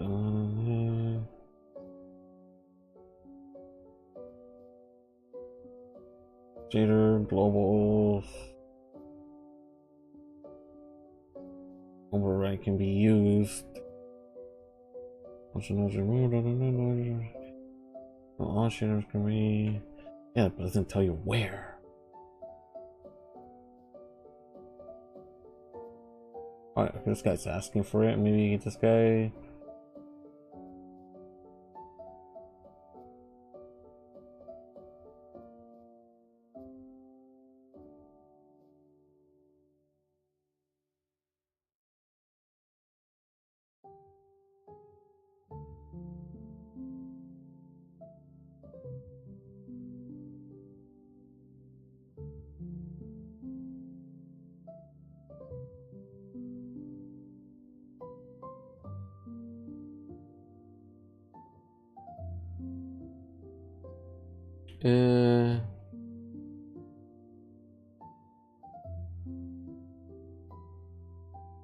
I'll watch this guy's video, I guess.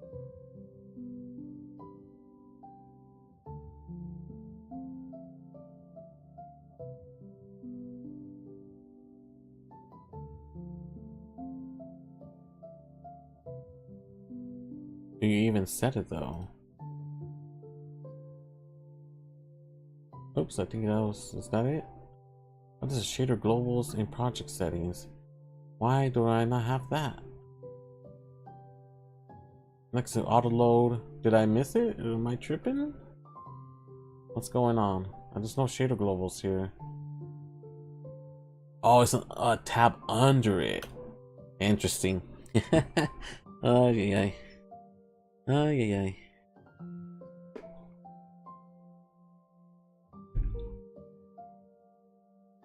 So I have a player move delta. What does that do? Copy value.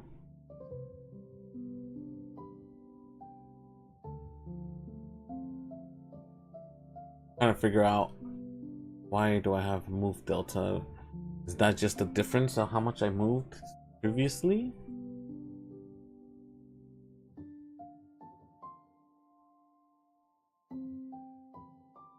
It has to be in C++ somewhere, I guess. We're sending that value somewhere.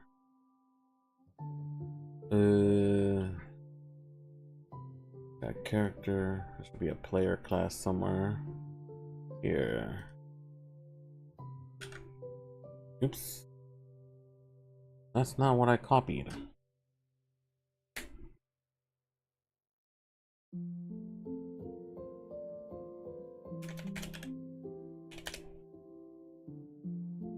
So it's nowhere in here.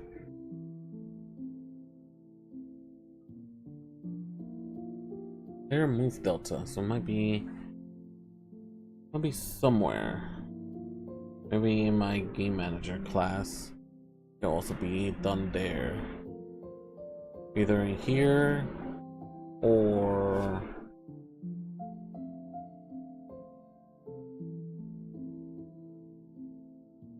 move, and there it is.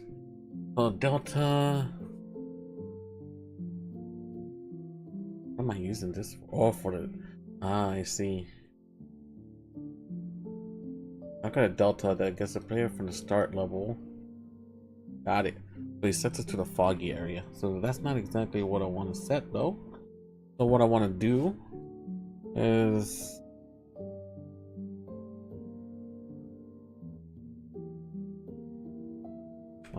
to grab this and just say player position or something.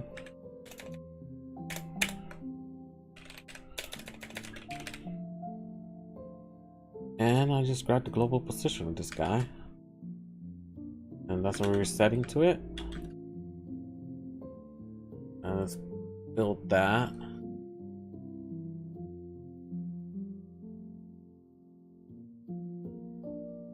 Actually, this is only happening during foggy scenes. I want to do it. I want to do this whenever I'm walking or the player is moving. It is, oops, it is moving. All right, we got a player here. Player navigating previously. Okay, if the player is moving at any point, but I don't think I do, but I can get the velocity to determine if it's moving. All right, so let's get the velocity. So we got a vector 2, and we get the bell, and we can get the velocity from here. And we want to check to see if the vel dot length squared magnitude or length squared is just greater than, I don't know, some value. That's the threshold. If it goes greater than that, that means we're walking or something. And I want to be able to set this in there. Cool. Let's build this bad boy.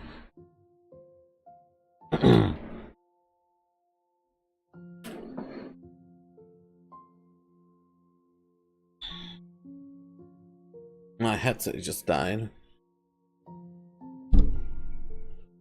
See if I can trigger it. There we go.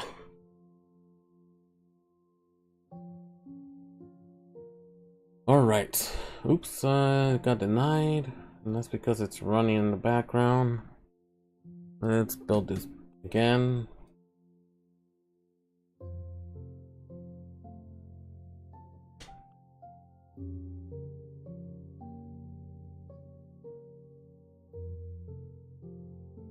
Alright, so we build.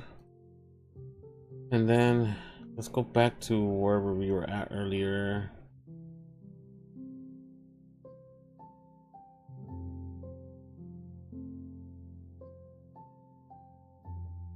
So we set this mask position, but theoretically we don't even need to do this at all.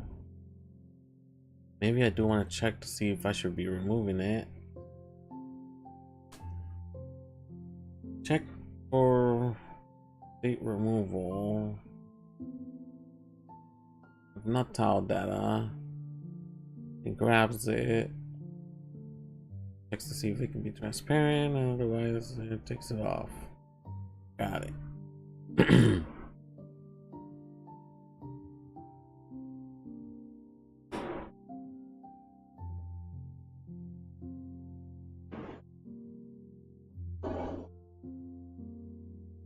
I'm just debating if I should even do what I'm doing here with the mask position, because I still need to call it anyways. But it was a good global variable that I needed, so I can access it at any time if I ever do need it. Well, you know, we can test it out since I did it anyway. Let's go to this shader for this for the tree. Let's go to the shader for that tree. Go to this level, ground environments, and we can check to see the shader that we can use for. Yeah, we can do it here. Mask position. Yeah, so we have it here. Technically, we don't even need it anymore if I do this.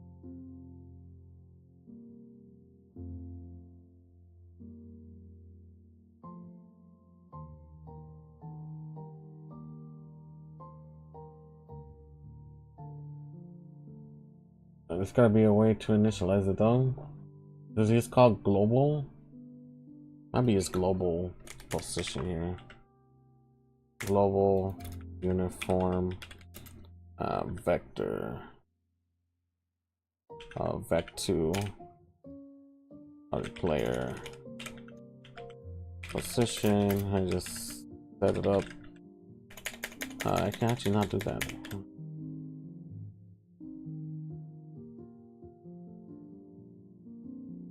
Let's look at the settings again.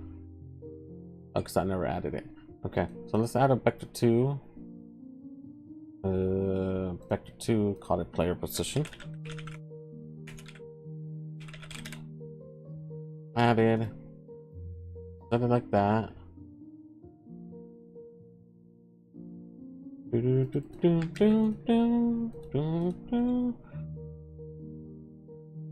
I misspelled uniform. And then, oh hey, that worked for a second. Interesting. Look at that. If I highlight it, it does work. Interesting. What if I highlight? Well, why does it do that? Maybe I missed the shader. They all should be using the same shader though. Let's find out.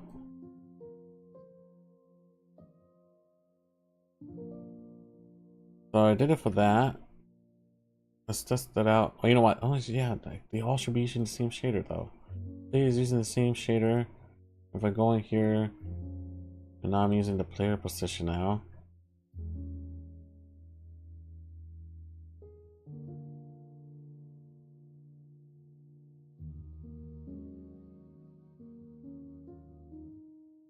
No, I'm not using that anymore.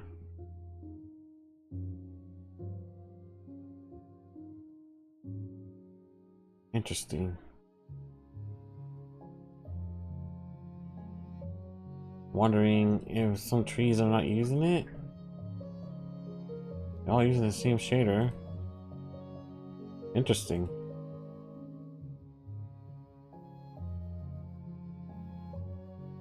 All player position global spammer set the global position of this guy.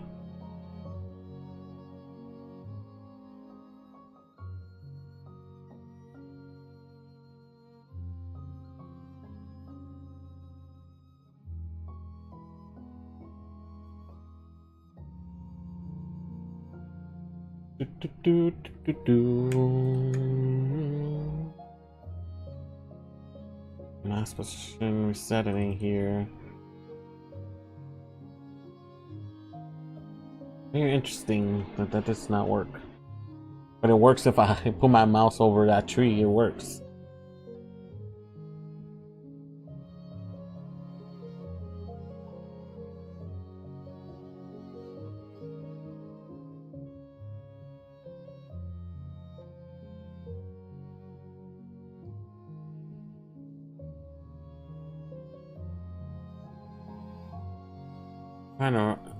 Trying to figure it out. So we got a player node. We pass it in through here when enable transparency.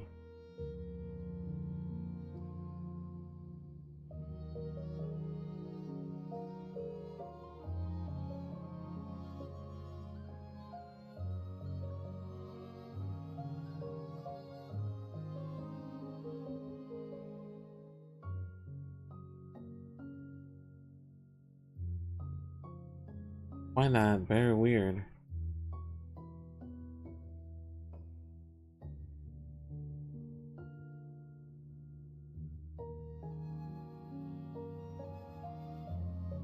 Let's try that again.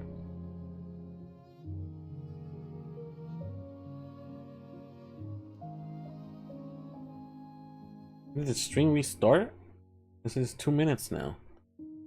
Is there a cap? Wait, am I still streaming?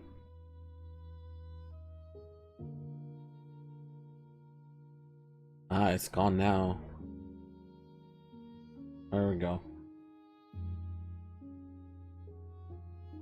Interesting. But YouTube having issues saying it's cannot get enough data to maintain video smooth. Which is strange. Okay. Yeah, I see some notifications. Hopefully my stream is good. Since it's not, for whatever reason.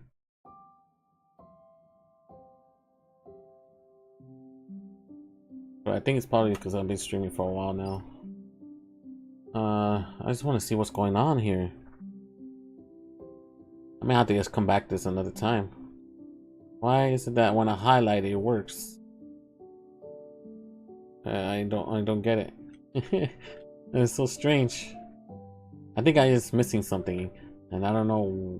Can't figure it out right now. But you know what? This is probably where I'm gonna call it, though. I just gotta figure out why it doesn't do that. But I can figure that out next time, guys. I can figure out that next. I've been streaming for over 2 hours now.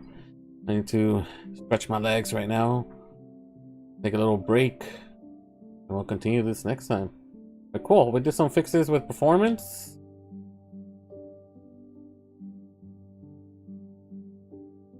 Oh, you know why? Because I took that off, didn't I? Hold on. Let's go back in here real quick. Hold on, before I end the stream. I took this. Oh, I mean, it's not doing it for everybody though. Oops.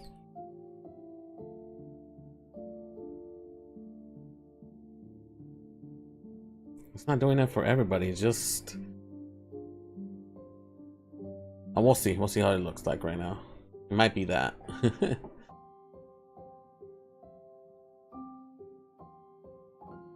Alright, so it's done building.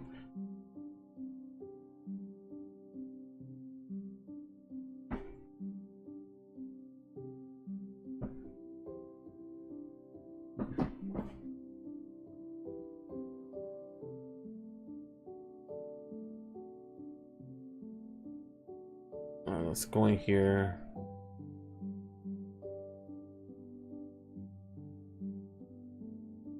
There we go. That was it. Oh man. I was like, why is it not working? It doesn't make sense. Cool. Alright. Awesome. Anyways, guys, yeah, that's what we're gonna call it. We did some stuff here today. I ended up doing some performance tweaks to the game.